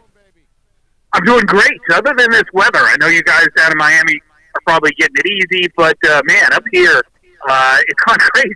The weather has gone from warm. It was 60 yesterday. Today it's 30, and there's like a 35-mile-an-hour wind. It's going to be great baseball weather tomorrow. Oh, that is nice. Well, Will, I can tell you it's a little cloudy here and 82, man, so we're we're kind of struggling right now. For you. Yeah, we're struggling right now, man. Put on a sweater. Couple clouds, bro. Couple clouds here bothering us. All right, so first of all, you know what? Let me go in your backyard. Oladipo's a guy that they need to get healthy and get going so they can, probably make an even better run here at the playoffs. What's going on with Oladipo there in Indiana? A couple things. First, and please don't take this as a criticism that I'm saying he's soft, because that's not what I'm saying. I'm saying he's struggling with confidence. He just doesn't believe fully in that knee. He's coming back from a devastating knee injury. It's one that's very unusual. He tore the quad tendon. It was extremely painful. The rehab really stinks coming back from that, but he's done it. But we see this in a lot of injuries, something as simple as an ACL reconstruction. Guys just don't get the confidence back. Because of that, because of some imbalances, he's having some other things. He had a sore ankle. He had his back act up on him. He's just not 100%. And I don't think anybody expected him to be, full on 100%, but they were expecting him to be very productive, to lead this team back, to be almost like a mid-season acquisition, as it were.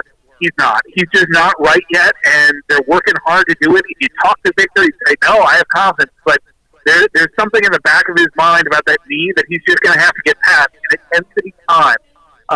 We'll see whether or not the Pacers can push him forward. They're in good position for the playoffs, but they need Victor Oladipo to go much beyond that first round. Tyler Hero, our guy's out of the boot. What's the latest? They say he's close. How close is he? Yeah, the boot itself is not that much of a tell. If you see somebody coming out of a game and he's walking out in a boot, if you see him in a boot a couple days later, if you suddenly see him out of the boot, those boots are basically what crutches were 10, 15 years ago. You just automatically put somebody on them to protect things and make sure that he is getting closer. They're going to protect him. You're likely to see some minutes restrictions. The problem is you just can't protect an ankle in a modern NBA game. The running, the jumping, the stopping, all of those, put it on there. You add in, 9 other pairs of feet that you might step on.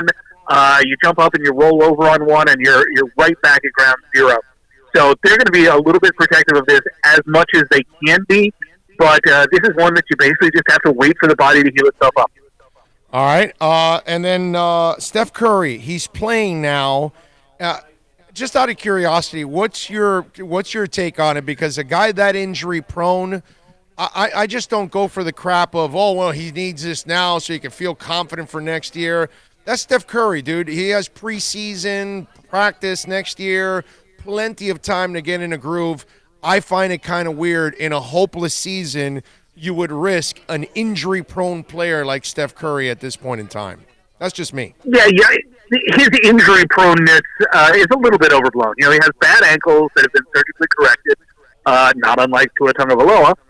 Different procedures, different function. The hand, I don't think this is so much about confidence as getting the feel back. He had a very technical operation. If you or I had the same injury, we would not have had the same level of detail. Much in the same way that if you or I happen to get a cut on our face, we would have a far different standard of care than would Brad Pitt or Jennifer Aniston or some model. He basically had as technical an operation as you can possibly have to make sure he had the best chance of getting the feel back. He was going to heal up.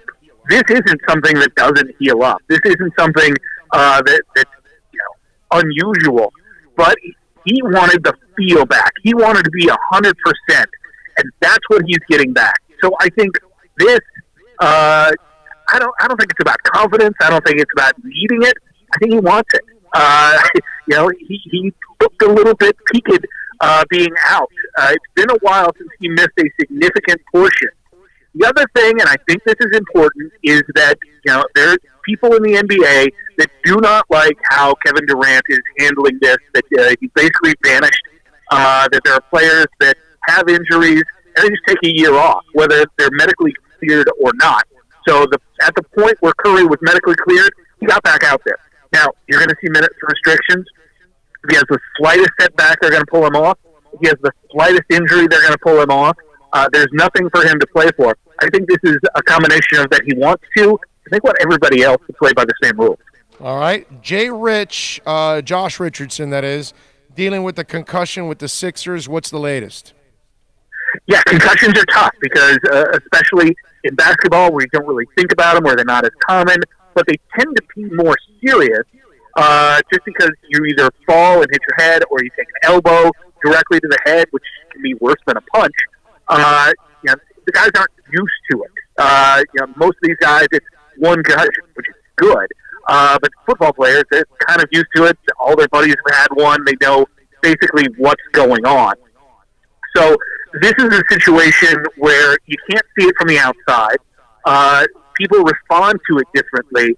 It's just almost impossible to get any sort of read on it and see where it goes. So we just have to sit back, wait for the symptoms to clear up, wait for them to get back, stay symptom-free, which is as big a key as anything else, and then move forward from there. All right.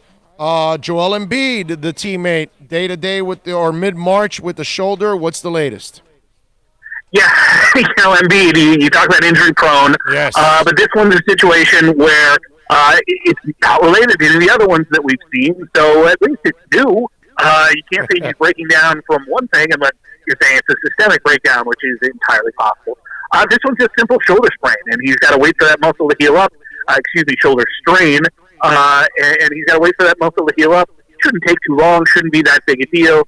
But we've seen that the Embiid is one of those players that can't play if he's not very, very close to 100%. Okay. Ben Simmons, his teammate, is day-to-day with the back. How bad is that? It's not it's not bad in and of itself. You know, a stiff back, we've all woken up some morning and slept wrong or have done something and our back tightens up on us the next morning.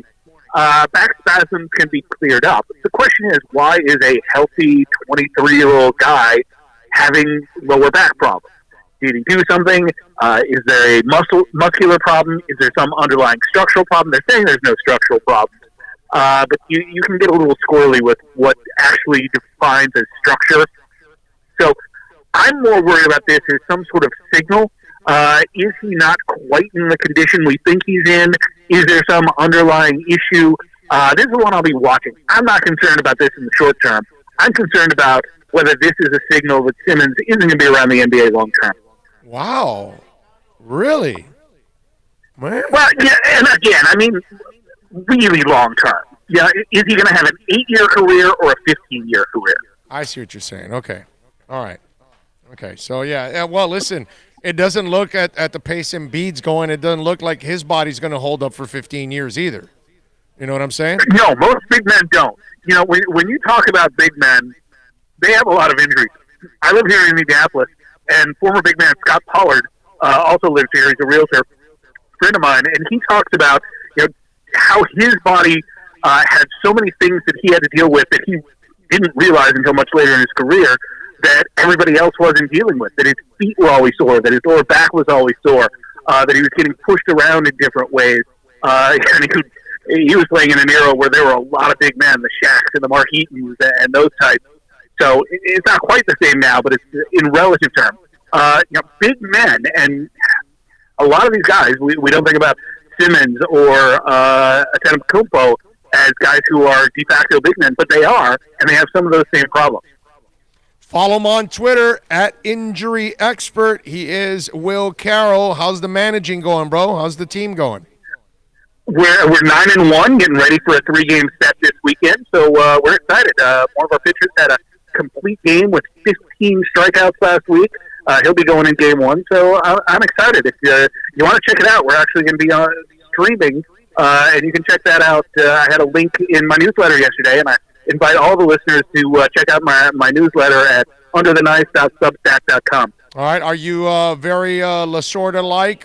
You just burn those pitchers out and have them out on the mound for 277 pitches per outing? No, we haven't had anybody go over 105. Okay. All our workload is monitored, and we're actually using an opener, which is being pretty effective so far. A lot of college managers not used to that, and we're getting a little bit of a lineup advantage. Oh, so you bring out a guy for one inning, and then you bring somebody else in? Is that what you're doing? That's exactly what we're doing. We're using the same pitcher as the opener for all 3 games, and then so he's a righty, throws about 88 to 89, a lot of cut on it, and then we bring in the lefty. We've got 2 lefties and a righty as our de facto starters, even though they're coming in the second inning. All right, good stuff. Will, as always, you're a stud, my brother. Enjoy. Good luck in the game, and enjoy the sports this weekend. Thanks a lot, guys. You got it. There you go. The great Will Carroll, man. How about that? Managing his way to wins. Steve was asking Embiid or Tua. I already asked about Embiid. I guess you tuned in late, Steve. Tua I did not ask. He's talked about Tua the last couple of weeks already. There's really nothing more to say at this point in time. Some of you guys there, you're having this coronavirus thing, and you guys are, nothing is, what is it, virology is 99% effective. However, there is 0% vaccine effectiveness for COVID now. What is this? Comorbidity and mutations aside, flu vaccines exist. My post is about now, not projections. Now, listen, the bottom line is, guys, and I know you guys were putting there that like more people have died from the flu than from COVID-19 now. It's not about comparisons. Okay, first of all, this COVID-19 supposedly is a little worse than the flu. Okay, not by much, but it is worse than the flu. It's a little bit more contagious than the flu. You already have the flu that floats around religiously all throughout our world. Okay? So we've got to deal with that as it is. The idea is not to compare it to that. The idea is try to limit that one because you don't want to add another virus that then spreads like wildfire, and now you've got multiple viruses floating around religiously. So this is why there's a reaction to it, okay? It's not that it's killing a ton of people, because it's not, but it is killing people. And it is, obviously getting a lot of people sick. But if we end up multiplying and getting more and more people sick, then we've got multiple viruses, and that becomes a real problem.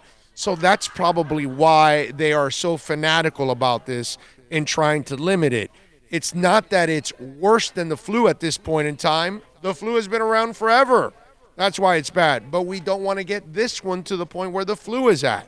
And then you've got multiple things floating around. So I think that's really what it's all about. It's not about comparing what you have from one to another and how much worse one is or the other, or how many people this one's killed or how many people this one's gotten sick. It's not about that. It's about not allowing it to spread so it's not a major problem to our society, because as you can tell, it'll become a problem. That's what it's all about, ladies and gentlemen. So we've got to get out of this whole thing about comparisons with the flu and all that kind of stuff. Alex Diaz says, I feel like I'm in the movie Outbreak.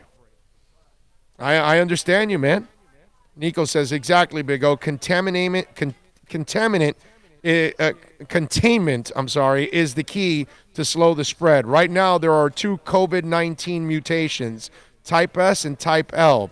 Type L is the more lethal, but China seems to have slowed its progression greatly. Well, that's because everybody's staying at home. But here's the problem in China. There's a bunch of people that are stuck at home and they're sick. And they haven't gotten to all those people yet. And that's what we have to figure out now all throughout the world, is who are the people that are sick with it. Let's get them their treatment. Let's get them healthy, and let's get this virus out. You know what I'm saying? That's what we're all hoping for. But I think it's more about containment than anything else. It's not about comparisons. We got to get off of that, because it seems like a lot of you are worried about comparing about what the flu has done when the flu's been established forever at this point. But if we allow COVID-19 to get as prominent and as established as the flu, we are going to have bigger problems. So we're trying to avoid those problems. That's why I say to any of you out there, you want to walk around with a mask? I don't blame you, man. I don't blame you at all. Not at all. You want to be fanatical about washing your hands? Makes all the sense in the world. Who the hell wants to catch anything? I don't want to catch the flu. I avoid my daughter and my wife when they have a cold. Yep. Oh, yeah. Why? Because I work with my voice every day. So the last thing I need, I can't have a cold. It's really tough to do my job with a cold. So I try, if you notice, I load up on my Nature Bee and all that stuff. I rarely ever get a cold. It's rare, man.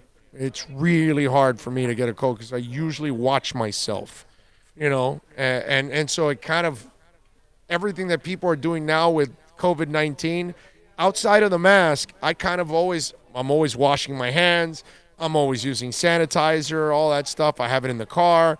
If I go and I touch stuff and all, and listen, I get it that you do want to touch and be affected by some germs and things like that, because you want to that's how you build a strong immune system. But still, if you're screwing around with a bunch of money, I go wash my hands right away. Yeah, I always do that, man. And you definitely want, and they were talking about how they're worried about the transfer of it also through money. Let's see. King Short says, everybody keep their Germex handy. Amen. Another reason to pump us all up with more vaccines. I avoid my wife even when she's healthy. Okay. All right, Ian, I got you. All right. I avoid my wife even when she's healthy. I like that. That's hilarious. All right. 786-322-1105. That's 786-322-1105. If you want to get in on the accidentlawfirm.com text line. Pearl Jam, by the way, is coming up with something really, really different than everybody else for their new album, Gigaton. Did you hear about this, Bill? So what do they do? They're innovative, man. They go against the grain. Yes. They do that. So on March 25th, for one night only, the band is going to partner with Abrorama, I don't know how it's pronounced, to showcase their new record in over 200 Dolby-equipped theaters. This comes just 2 days prior to the album's release, and it will be something more than just a traditional album playback. You're going to get to hear the album in full via the high-quality Dolby Atmos experience, but they've also pulled in Evolve, who created the video for Dance of the Clairvoyants, to provide a choice set of visuals as you take in the music. So basically, they want you to go really high so you can watch the screen and listen to the music. It says it's truly a unique way to experience this album. Gigaton producer Josh Evans says, I'm excited for fans to be able to immerse themselves in the sound and to hear the depth and the layers of these songs and performances. Tickets to these special events are on sale now. You can click here. They've got the link there. It says it's Pearl Jam's Gigaton record, but be sure to pre-order here of the March 27th street date and look for Pearl Jam on tour in the coming months at these dates, and it has all that stuff. So if you want to hear the new Gigaton album in the theater with images and all, you know what it reminds me of? Back in the day when we used to go to the planetarium to go see Pink Floyd or whatever it was, Led Zeppelin. Laser light show. Yeah, the laser light show, all that stuff at the planetarium.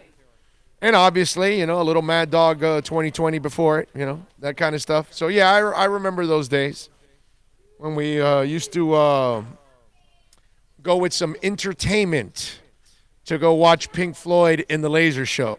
Wow, man. That's awesome. That kind of stuff. So, yeah. Do they do that anymore? Do they do laser light shows at night? Friday night, Saturday night, midnight showing? I think they do it certain time of the year. Really? And it's like it used to be the first Friday of the month. Is that planetarium still open? No, not down in the Grove. It's downtown. It's downtown right, yeah. now. Okay, so. But yeah, they were doing. We looked into it last summer because I used to take my nephews. We're going way back, you know. I wonder if they still do that. We were actually looking to do it, but yeah, they had. I think. Anybody gone to a laser light show lately? I think it was during the summer they were doing it. All right, tell me, out there, if they're still doing laser. Not that I'm really going to go, but I'm just wondering, are they still doing the laser light show stuff? Because I would imagine that a lot of you that go to the laser light show, it's the same thing as yours truly from back in the day. Go with a little bit of extra some, and you enjoy yourself. You immerse yourself into the whole deal of, I'm feeling good. By the way, Sons of Apollo have also canceled and postponed their remaining dates of their current European tour due to the coronavirus outbreak. Every time I look at Ultimate Classic Rock and I see the website, there's a new band that is canceling their tour. So there you go. Ooh, Mike Campbell's health issues postponed the Dirty Knobs album and tour. So Mike Campbell was actually Mike Campbell was with Fleetwood Mac. Is that what's going on? Let me see here. Mike Campbell has postponed his upcoming tour with his band. Oh no, Dirty Knobs and Deals with health issues. The rocker took to Instagram to announce the news in a message to fans, which included a picture of Campbell smiling in the hospital. The guitarist detailed the events to his decision. He said, on Sunday night, my doctors discovered some health issues, which, while fully treatable, need to be addressed before going out on tour. The good news, well, really, it's great news, is that I'm going to be just fine. The bad news is, I say with this much frustration, the tour that was scheduled to start next week will need to be postponed and rescheduled for September. There you go. And he had just toured now with Fleetwood Mac. He was one of the two guitarists that replaced Lindsey Buckingham. Myron says, I used to love going to the planetarium. I saw the Beatles and Zepp, Jimmy H, The Doors. So cool. I remember that. Mike No-Go Zone says, I'm looking at the Frost Science Museum, and yes, on March 14th, there's a laser light show featuring the Beatles and Pink Floyd. All right, so there you go. My man Mike No-Go Zones. And by the way, make sure you follow Mike No-Go Zones on YouTube. Check out his YouTube channel. He's actually going to join us next week. Next Friday, he's going to be on with us. I've got to watch. He went to Syria. Yeah. Like, none of us would ever go to Syria. I got to see that episode of him in Syria. He says there are parts of Syria that look like you're in Europe hanging out and, you know, having some coffee on the, some restaurant and strip area where there's just bars and restaurants and stuff. Like, it looks just as normal as any other place. Syria. So, yeah, I got to check that out. He goes to places that most of us would not go to. Baltimore, hell, Opelika, right here in our backyard. There are things in that neighborhood you would like, really? They got that there? Wow. Got to check it out. And then, wow, there's a lot of good people that live in these neighborhoods, that kind of stuff. I'm telling you, it'll make you think twice. Put it that way. After you watch that episode, you're like, okay, all right, maybe things aren't as bad as people make them out to be on a consistent basis. Cheyenne says, in a perfect world, Taco Charlton would develop as a solid number 2 opposite of whoever we draft or trade up, like Yannick. In a perfect world. But the problem is we don't live in a perfect world, and we don't know if Taco is going to become a 2 or he's going to be a 5, or you're going to have to kick him off the team because he's not good enough, because he's not consistent enough. And you think about it, he kind of tailed off too. He started off really well, and then as the rest of the year played on, he made less and less of an impact. And if I'm correct, I think he was inactive in that New England game. I think he and a couple of other players were inactive in that New England game. That other D lineman, I forgot the kid's name, he had kind of a special ending. In one of those games, he played out of his mind, and I think he was benched for that last game too. Although there's a part of me that was like, I wonder if they benched him because they didn't want to showcase him too much. Want to make sure people don't know about him. Trying to remember the kid's name that actually had a heck of an ending in one of the games where he picked up multiple sacks, and I just can't remember the kid's name at this point in time. Let me see if I can find get the depth chart here for the Dolphins. Let me pull it up and I'll tell you exactly. If I see the kid's name, I'll remember who he is. Let me see where it's at here. What is the kid's name?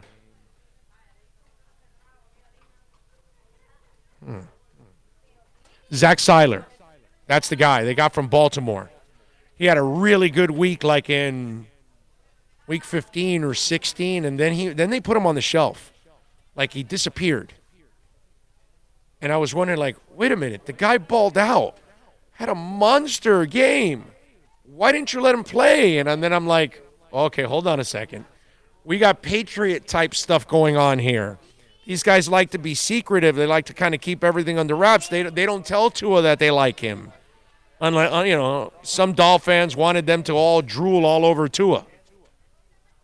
But that kid was like that kid balled out in one of those games that you're like, who the hell is this guy? And then they didn't play him again. And I was like, okay. And this past season, they acquired Jenkins, John Jenkins, and he helped out a little bit on the D-line. They acquired Vince Beagle, who I definitely loved him more than I forgot the name of the kid that they got rid of to New Orleans. But he was another guy that they picked up, came out of nowhere, helped out a little bit. At corner, Nick Needham was another one of those guys that they got. Taco started off well, but then completely fizzled out. But they did that with a couple of guys this year that they acquired that you were like, okay, they got some kind of an eye for talent. And King Short goes, yeah, Seiler looking great. And that's the one guy that I know it was only one game and maybe it was a total aberration. You know what I'm saying? But that guy left me like, okay, wait a minute. Whoa. Who is that guy? All right, let's turn the corner for hour number 4. We got a Dolphin fan president coming up. We'll turn the page. We'll talk a little Miami Dolphins next. Plus tax, tech title. It includes $8.99 dealer fee on approved credit. Offers end 11/10/19. Over 1,500 Toyotas are on the ground, and truckloads of new 2020 Toyotas just keep on coming. To eliminate all 2019 models, Toyota of Hollywood is holding the ultimate 2019 model year changeover event. Make us an offer, any offer, and you can buy a Toyota at up to 50% less than their original MSRP when new and used. 50% less. A pre-owned 2019 RAV4, not $30,000, $19,775. A pre-owned 2019 Camry LE, not $26,000, $17,775. A pre-owned 2019 Corolla LE, not $22,000, $12,775. Pay up to 50% less at Toyota of Hollywood, the #1 volume Toyota dealer, based on total retail sales of new Toyotas in the Southeast region for 2014 to 2018 per SCT, on 441 between Hollywood Boulevard and Sheridan Street. Open till midnight. Are you tired of watching the same old travel videos on the internet? Well, then check out MikeNoGoZones.com, a travel documentary that's breaking barriers. I go to the places that the media tells you to fear, where no one else dares to go. Baltimore, Opelika, South Side of Chicago, and more. Go to MikeNoGoZones.com. No one expects to get into a crash, but I expect you to go to accidentlawfirm.com if you do. Make sure when hiring a driver, you go through a rideshare app so that you can be covered by the insurance, which can be up to $1 million whether you're a passenger or a driver. In other words, don't try to save a few bucks by paying cash instead of going through the app. I'm attorney Bobby Nunez from Nunez Law in Miami, and we're here to help you through the process. Go to accidentlawfirm.com for a free consultation from me, Bobby Nunez. That's accidentlawfirm.com.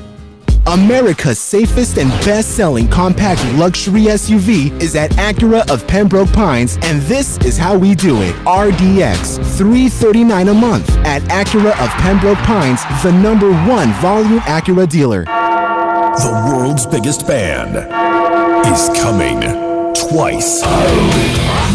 Metallica. Headlining the Welcome to Rockville Music Festival.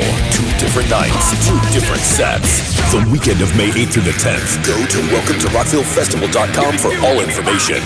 Get your tickets on sale right now. The one, the only Metallica. Go to welcometorockvillefestival.com.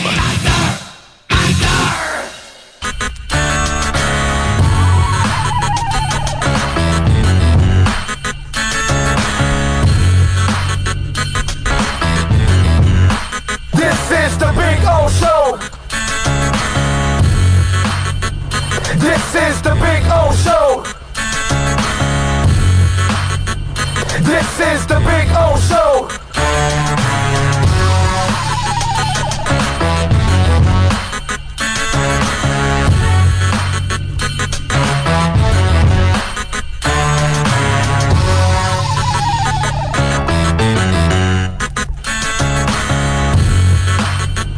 This is the Big O Show. This is the Big O Show.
All right, we are ready to rock and roll. We are out here at Hialeah Park, second floor poker room. Everybody's having some fun, gambling. Gambling's always fun.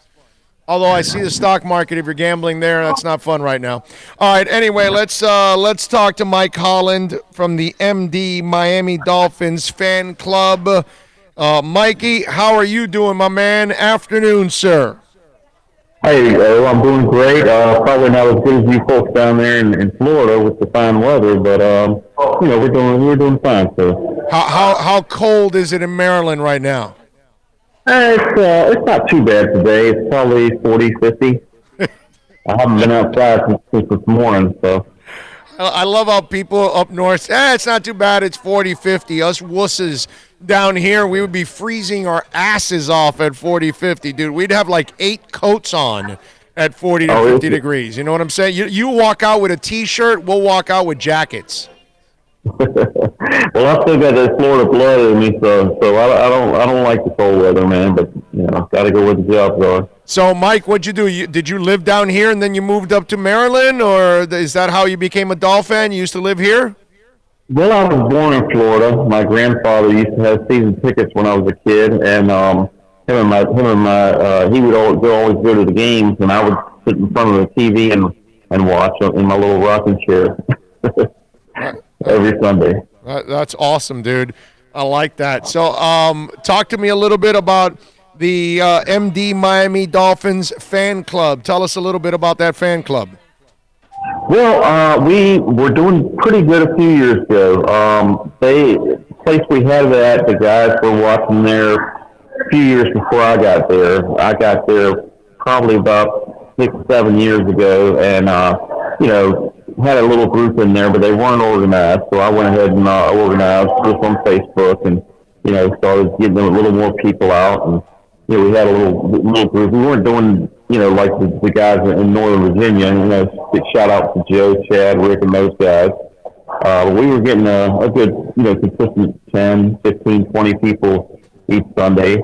But then the last couple of years, it started dwindling for reasons, partly because of probably the team's performance, but there were some other reasons. The place we were in wasn't conducive to us, and we had some people that dropped out for other various reasons. So right now we're kind of in a holding pattern. I'm hoping to find another place to start up this season, and hopefully with the new blood coming in, I know I'm getting excited a little bit, and you should. I'm sure other people are. So hopefully we'll be able to get started up and get some people out. Yeah, you should be excited, dude. I think this is a great time for us as Dolphins. The only thing I'm worried about now is the damn Corona thing canceling Vegas. That's the only thing that I'm concerned about now, because we're still 5 weeks away from this thing, and it's still, and it's growing. It's spreading. It's not being contained, and that's the part that scares me right now. But outside of that, every Dolphin fan really should be pumped up. I talked about that earlier on the show. I just feel we're finally going to turn the corner, and better days are ahead, man. Well, I'm cautiously optimistic. After the last 20 years, it's hard to get too sky high, but I think they're in a better place. We'll see how it goes. Yeah, I'm with you there. So, how did you become a Dolphin? What was that moment like? Do you remember? Well, like I said, just as a kid, my grandfather kind of got me into it, and I've just been, a super fan ever since. Do you remember that day? Do you remember the specific day that you fell in love with the Dolphins?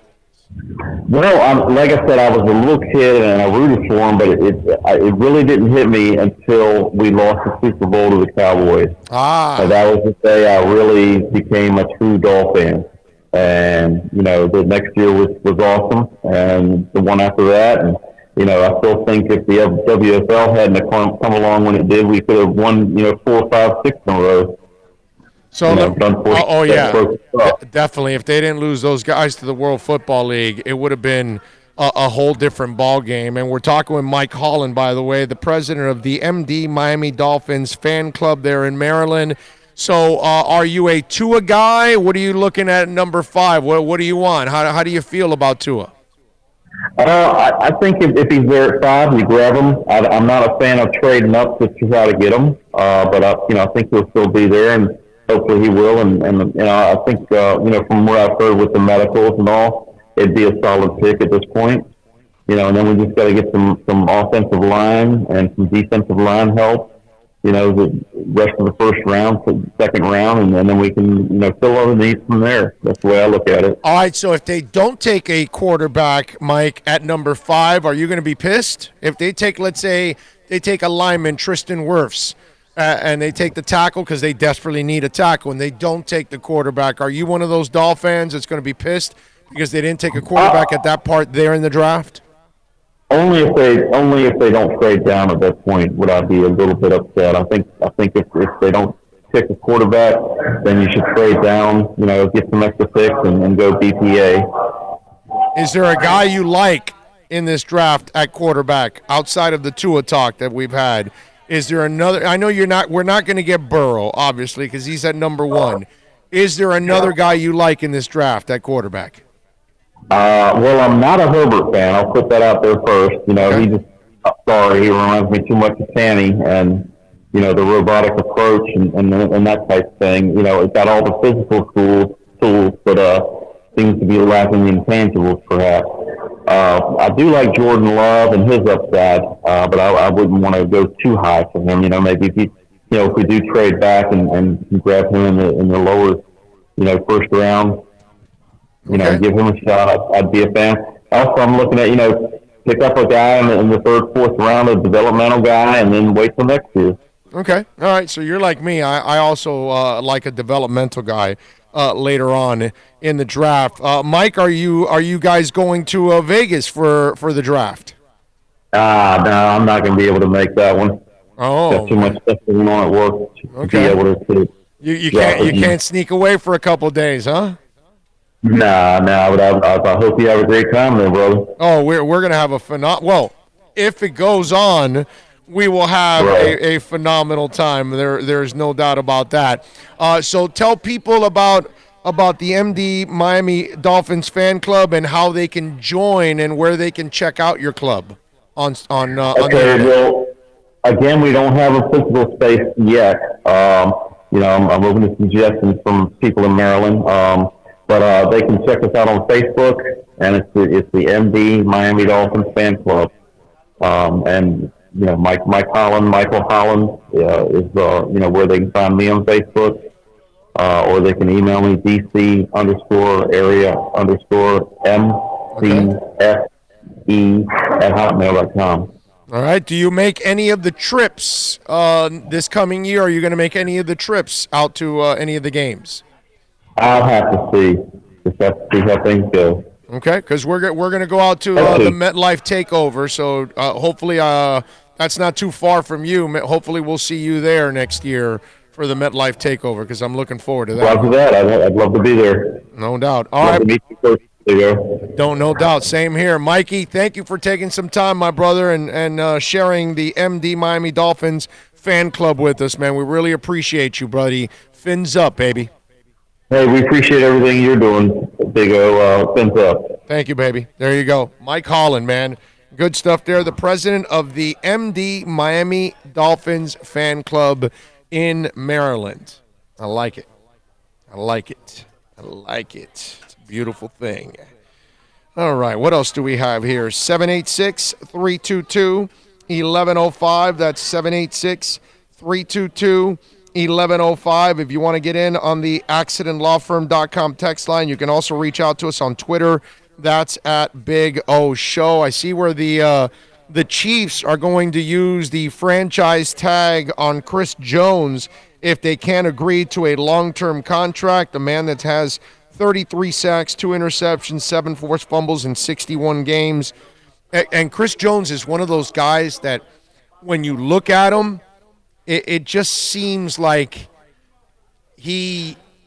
whenever the hell he wants to make a difference, he's going to make a difference and you're not going to stop him. Right? It's like he's one of those guys that when he wants to turn it on, it's over, that kind of guy. And he is a force, man.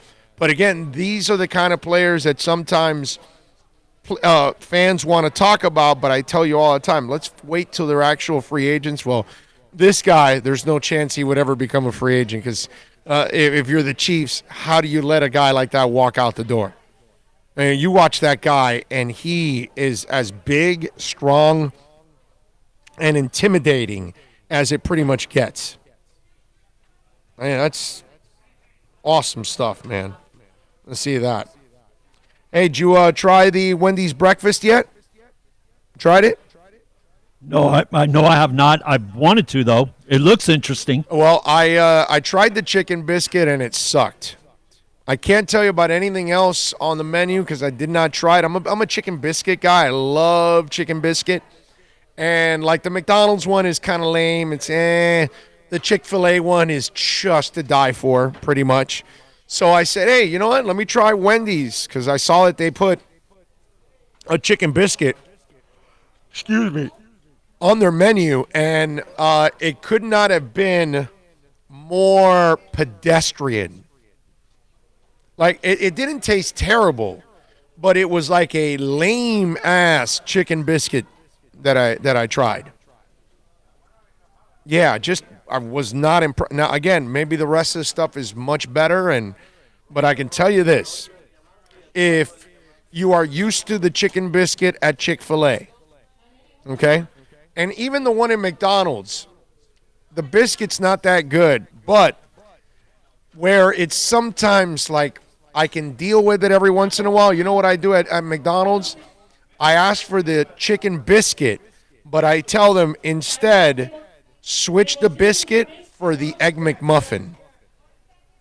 So then they put the Egg McMuffin bread with the chicken biscuit, with the chicken that is, and it's way better, actually, because the biscuit is in McDonald's. Those are called English muffins, by the way. Oh, that's it. That's it. English muffins. That's it. Thank you. Usually, if you buy it at the store, which was it you Thomas? Don't, exactly. What's it called? Thomas's English. Thomas's English muffins. That's it. You got it. I remember man. that. I love those things. Those things are so damn tasty. They talk about the little crannies. You know, those muffins are awesome. I love those things. So good. So I switched that out, the biscuit for the muffin. Well, see, when I asked you and you said it, but you went with the chicken biscuit, I would be looking because they're advertising. Yeah, but I'm an idiot. It's a real egg. Right, yeah. You didn't go there. Right, I'm an idiot. Well, you're normal. I'm not. You're like the person that we're going to I'm total the best weirdo. lobster place in the world, and you're ordering a steak. Right, exactly. I'm the weirdo. I'm not going to. They're known for lasagna. I'll have spaghetti. When you're right, you're right. I'm not going to argue with you on that. You're right. I do that all the time. And so I'm a chicken biscuit connoisseur, and I wanted to try their chicken biscuit, and I just want to give you the scouting report that it blows. That's all. Pretty simple. Over the weekend, I probably am going to give their breakfast, a try. All right. Because it looks interesting. That'll be now. The one thing I will say is this: the commercial. This is so and so chef from McDonald's, and it's like, seriously, that's who you got critiquing. It's a chef from McDonald's, not some fancy restaurant. You know what I'm saying? Right. Yeah. You're getting the endorsement from a McDonald's chef. Seriously, come on. Right. Yeah. No. Give me a break. No, I'm with you all the way on that. Speaking of, I guess, turmoil, we have a woman that was she's in the middle of turmoil, but she's a great American. Is she watering plastic plants? No. This woman is a great American because she suffered a fate that most women don't want to suffer, but she wanted to go out of her way to offer advice to folks out there. And so for you ladies out there that you have a personal assistant at home, stashed inside your drawer, those plastic assistants that are pointy and they're long. I don't know how long you use them. 3 inches, 5, 7, 9, 106. Not exactly sure what your cup of tea is. And they, they seem to vibrate a little bit. You know what I'm talking about? Those kind of things. Well, there was a lady that she had a little boo-boo. She had a little accident. And it's funny video because her face is like she's terrified almost. She's still nervous from what happened to her. Okay? She's still kind of collecting herself. Her hair is like screwed up. She looks disheveled completely. Okay? So she had this advice for women out there. All right, Bill, play that advice. Play the advice from the lady there on the connection she made with a plastic device. So, she wanted to remind you that there are different things in your house that you got to be aware of. So go ahead. Let's play this this woman's really important advice for other ladies out there. Girls,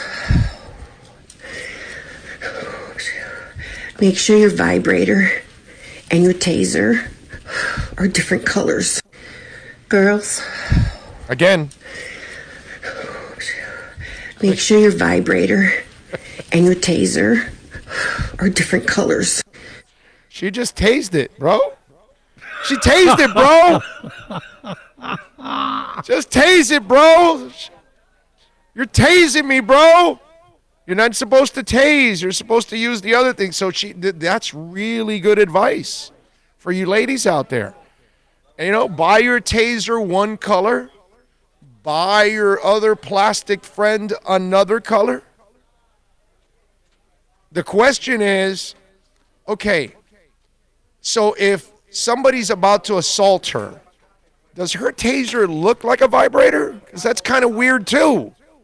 Like you whip out the taser and it's a big giant plastic penis that tases you? I mean, it's kind of weird that she would grab a taser and a thing at the same time. Just kind of, I find that weird.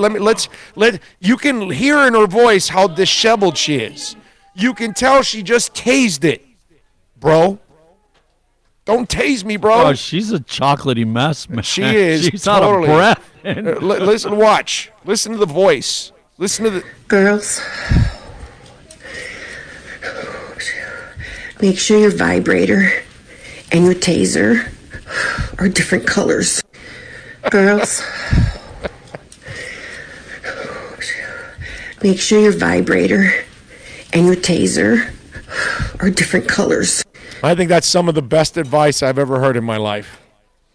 And I think for you ladies out there, this is something that, these are words to live by. It's good advice. It's great advice. Did you hear that, woman? I mean, you tase it, bro. That's not gonna go well. I don't know how it looks down there now, but might be a little cooked. Do you remember the movie Parenthood? Yeah. With Steve Martin and all. Yeah, of course. And remember, they're in the drawer, whatever, and the kid pulls out. Oh, yeah. Or the vibrator, and it's like, what was that, Mommy? And it was a flashlight. Yeah. That was a really big flashlight. Alex Diaz says, I'm sick of all this Tua crap talk. If we get him, then we do. If we don't, stop acting like if we don't get Tua, our franchise will suffer. Stop it. Ray's laughing his ass off, taser. Callow F. Duty 1 says, UT's not taser. Ray's LOL. Alex Diaz says, oh, my God. There you go. Bro, Yeah. you get hit in an area that, like your back or whatever. Man, it hurt. You go down. It hurts. Can you imagine? Can you imagine how tasing your sensitive? privates? Yes, exactly. I don't even want to talk about that. We just had this conversation about the scene about getting kicked in the nuts, and then all you have to do is watch somebody else to get kicked in the nuts, and you're like, you're cringing yourself. You know what I mean? Can you imagine tasing it? But her voice, that's the best part. It's her voice, the desperate, like she had just experienced tasing her. Girls, Make sure your vibrator and your taser are different colors. Girls. It's awesome. Make sure your vibrator and your taser are different colors. It's just too much. It's just now that's got to be written into a movie now, right? That's got to be there's got to be somebody in a movie has got to have that scene now. Woman's not looking. It's kind of dark. She just grabs something that she thinks it's and then it's just darkness, and she reaches down, and then you see the lightning bolts come out, and she just wham, and that's it. Because you don't want to do it in light, because you want to see the little lightning bolts, you know? Tell you, that is too much right there. Big O, I am at work right now and watching this. You saw it? It's funny, man. It's funny. You see her face, and it's absolutely disheveled. Like, you can tell she had just gone through it. Like, legit. I graduated from Police Academy in Tampa. I was tased. It sucks.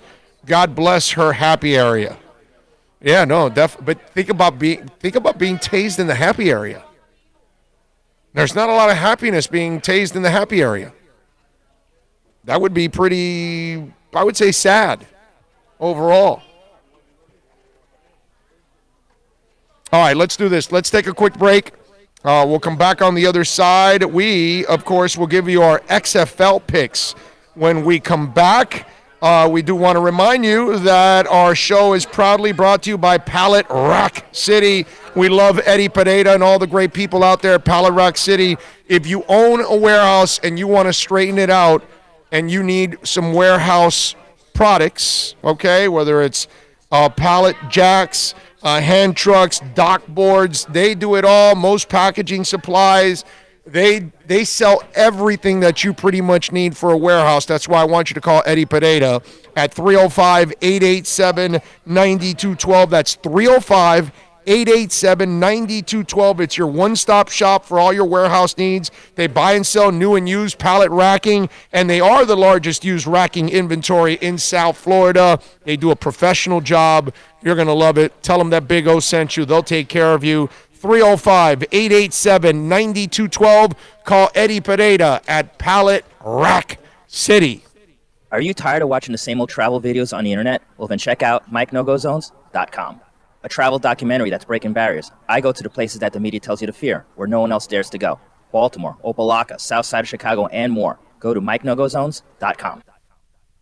Plus tax, tech title. It includes $8.99 dealer fee on approved credit offers and 11/10/19. Over 1,500 Toyotas are on the ground, and truckloads of new 2020 Toyotas just keep on coming.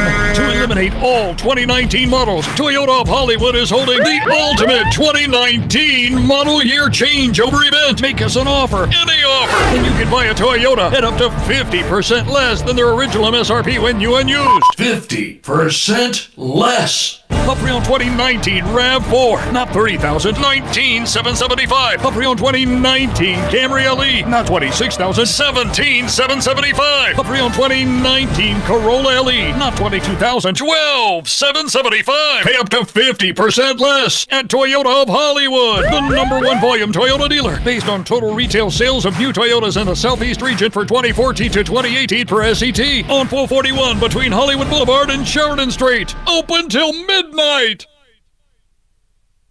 No one expects to get into a crash, but I expect you to go to accidentlawfirm.com if you do. Make sure when hiring a driver, you go through a rideshare app so that you can be covered by the insurance, which can be up to $1 million whether you're a passenger or a driver. In other words, don't try to save a few bucks by paying cash instead of going through the app. I'm attorney Bobby Nunez from Nunez Law in Miami, and we're here to help you through the process. Go to accidentlawfirm.com for a free consultation from me, Bobby Nunez. That's accidentlawfirm.com. America's safest and best-selling compact luxury SUV is at Acura of Pembroke Pines, and this is how we do it. RDX, $339 a month at Acura of Pembroke Pines, the #1 volume Acura dealer. The world's biggest band is coming twice. Metallica. Headlining the Welcome to Rockville Music Festival. 2 different nights, 2 different sets. The weekend of May 8th through the 10th. Go to welcometorockvillefestival.com for all information.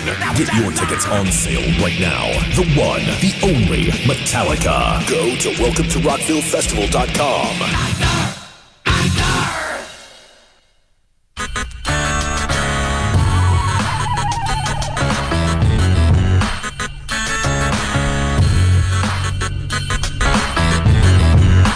This is the Big O Show.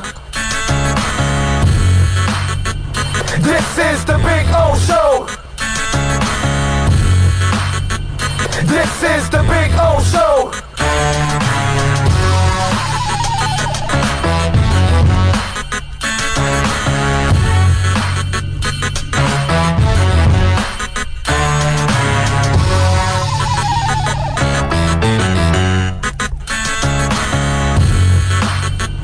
This is the Big O Show.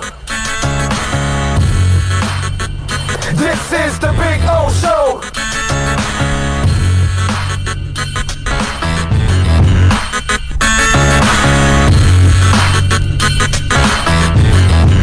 All righty, welcome back.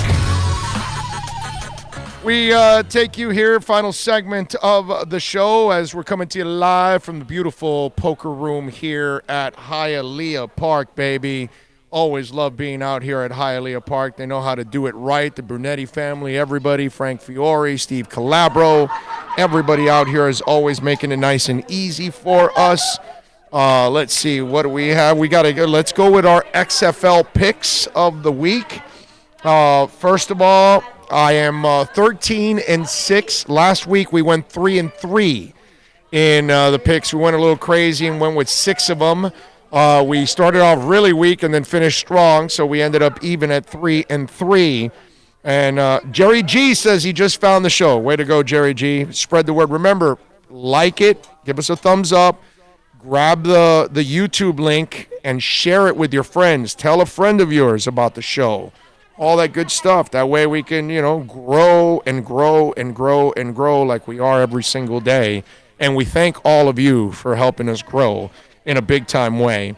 What's it called? So we went 3-3 last week, so we are now 13-6 against the number in the XFL. Seattle is at Houston. Seattle is not good. They are terrible. Houston, obviously, the best team in the league.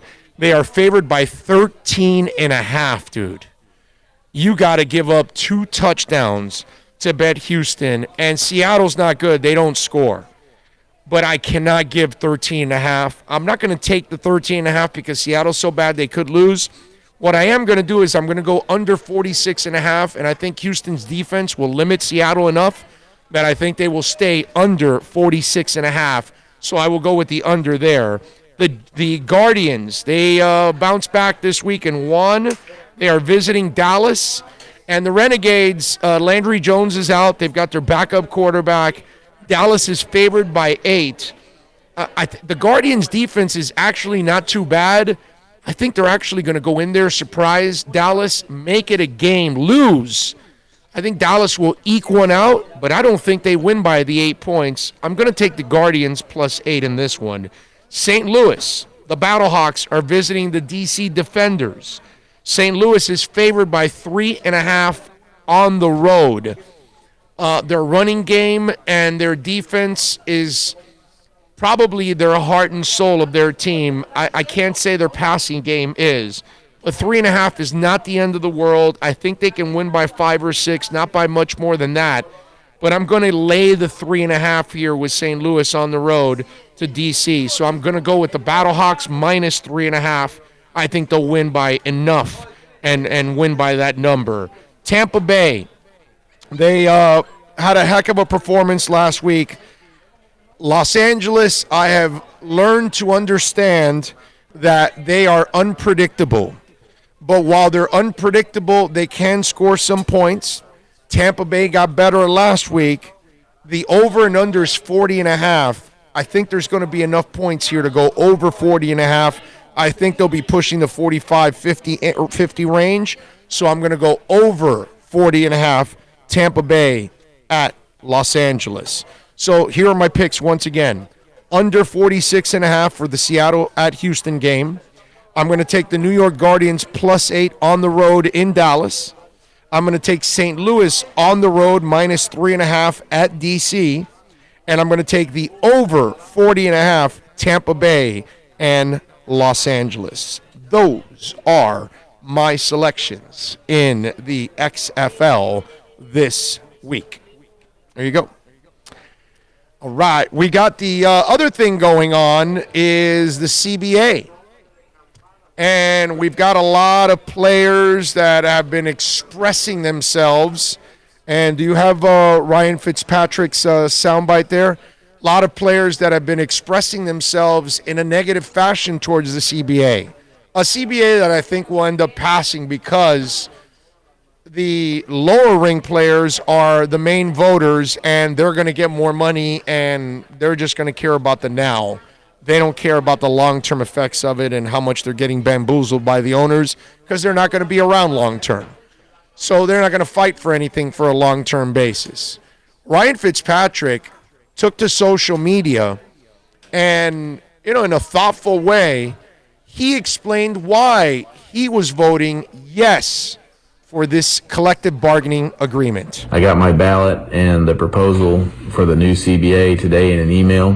And I've been spending the last few weeks really thinking about and gathering information, seeking different opinions and different perspectives to try to make an informed decision for me. And talking to different people, guys that are sure about voting no, guys that are sure about voting yes, talking to people that were in the negotiating room, talking to NFLPA leadership, ex-GMs, agents, trying to gain as many different perspectives and points of view as I can. I can confidently say today that I'm going to vote yes on the CBA proposal. And there's a long list of reasons why. I think first, when we met with NFLPA leadership during the season, we gave them things that we wanted to see addressed, whether it was the increased minimum salaries, the drug policy in regards to marijuana, different work conditions in terms of increased roster spots, treating the practice squad a little bit better, hours that we're able to be at work, less hitting in training camp. There was a ton of different things that we said we wanted to be addressed. The increased benefits for current players, increased benefits for past players. And I think the vast majority of those were hit and addressed in this CBA. I think the most important part of the CBA, though, comes down to revenue sharing. And for us as players, revenue sharing, getting a larger percentage of the pie is important, but also the overall growth of that pie is important. And those two things both happen if we sign the CBA. I think the fact that in signing this CBA and voting yes shows solidarity with ownership and players, and I think that's important. And I also think that it shows the stability and the strength of our league. And as we go in to negotiate with these new sponsorship deals and these new TV deals, solidarity and strength and stability are things that are going to be on our side. They're going to help us increase the overall worth of that pie. And it's a win-win for owners and players in that regard. And I also just don't... Oh, that's it? Ran out? Okay. So, listen, overall, it's going to help out the lower ring players, but, and I know what he was saying about getting a bigger piece of the pie. They're not over the 50% threshold. They're not even over 48. I believe it's 47 something, almost 48. And so they should be into the 50s. I believe they should be 52, 55%, somewhere in that area. They should be getting that's the slice of the pie that they should be getting. But listen, it's up to them. They don't want to do it, then go ahead, man. What else can we do? You know what I mean? Look, for us, we really don't care because we get football and we don't get stoppage. That's it. And I will tell you this, in a small, selfish way, if you want your team to get a free agent that they need in order to take that next step, if there's no collective bargaining agreement, every team then gets 2 tags. if there's a collective bargaining agreement, which it looks like there will be one, every team only keeps their one tag. And then that would be a lot less players that would be out on the open market because a lot of these teams would end up using both their tags, except for maybe Cincinnati or somebody like that isn't committed to winning. But outside of that, most of these teams will end up using both of the tags. And then that would limit free agency, and maybe one of those young free agents at 25, 26, 27, and Miami wants one of those guys, well, then now those teams get to keep those guys now. They get to control those guys. So to a certain extent, selfishly, you definitely want a deal to be made so that way there are more free agents out there and the possibility of you landing a young free agent that can grow with the rest of your team over the next couple of years, which would be really, really cool. All right. What do we have here? Dougie Fresh, my cousin had been an x-ray tech for years, and the aforementioned tailpipe was a major ER casualty with flashlights, remotes, etc., but I've never heard of a taser. Yeah. Yep. Back in the day, there was a TV anchor woman that ended up in the hospital because it slipped inside. Yep. And we're talking backdoor action. Yeah. So she ended up in the hospital, and you're not going to divulge the name, huh? No, I can't do that. Can't do that. I know who it was. Yeah, I can't do that. That's not me. Can't do it. But all I can say is if you listen to Neil Rogers back in the day, then you know who it is. Okay? In fact,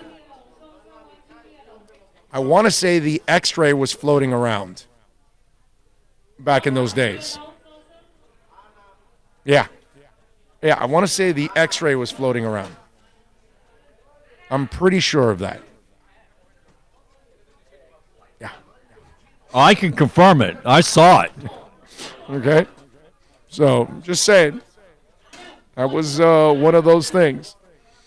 All right, we got to thank the Brunetti family, of course, Frank Fiore, Steve Calabro, all the great people out here at Hialeah Park, man. They always make it nice and easy for us to broadcast every Friday out here. If you get a chance, please come on out here. We're out here every Friday, 1 to 4. We got great chairs and couches out here. You can order some awesome food, drinks, watch TV, gamble, poker, get a massage. There's so much. Gamble on some of the tracks all across the country. I'm looking at the races right now at Gulfstream on one of the TVs. So come on out to Hialeah Park. Come on out this weekend. They've always got great stuff going on at Hialeah Park. And, of course, all the gaming and smoke-free, too, on top of all of that. On behalf of John Best and Bill. payouts on slots in the state of Florida. That's right, all regulated, and they got it there. We thank, of course, John and Bill. Excellent work. Most of all, we thank all of you out there for tuning in, for downloading the show like many of you do. Mostly you download the show, which is amazing, but I love all of you that are on with us live every day and interacting.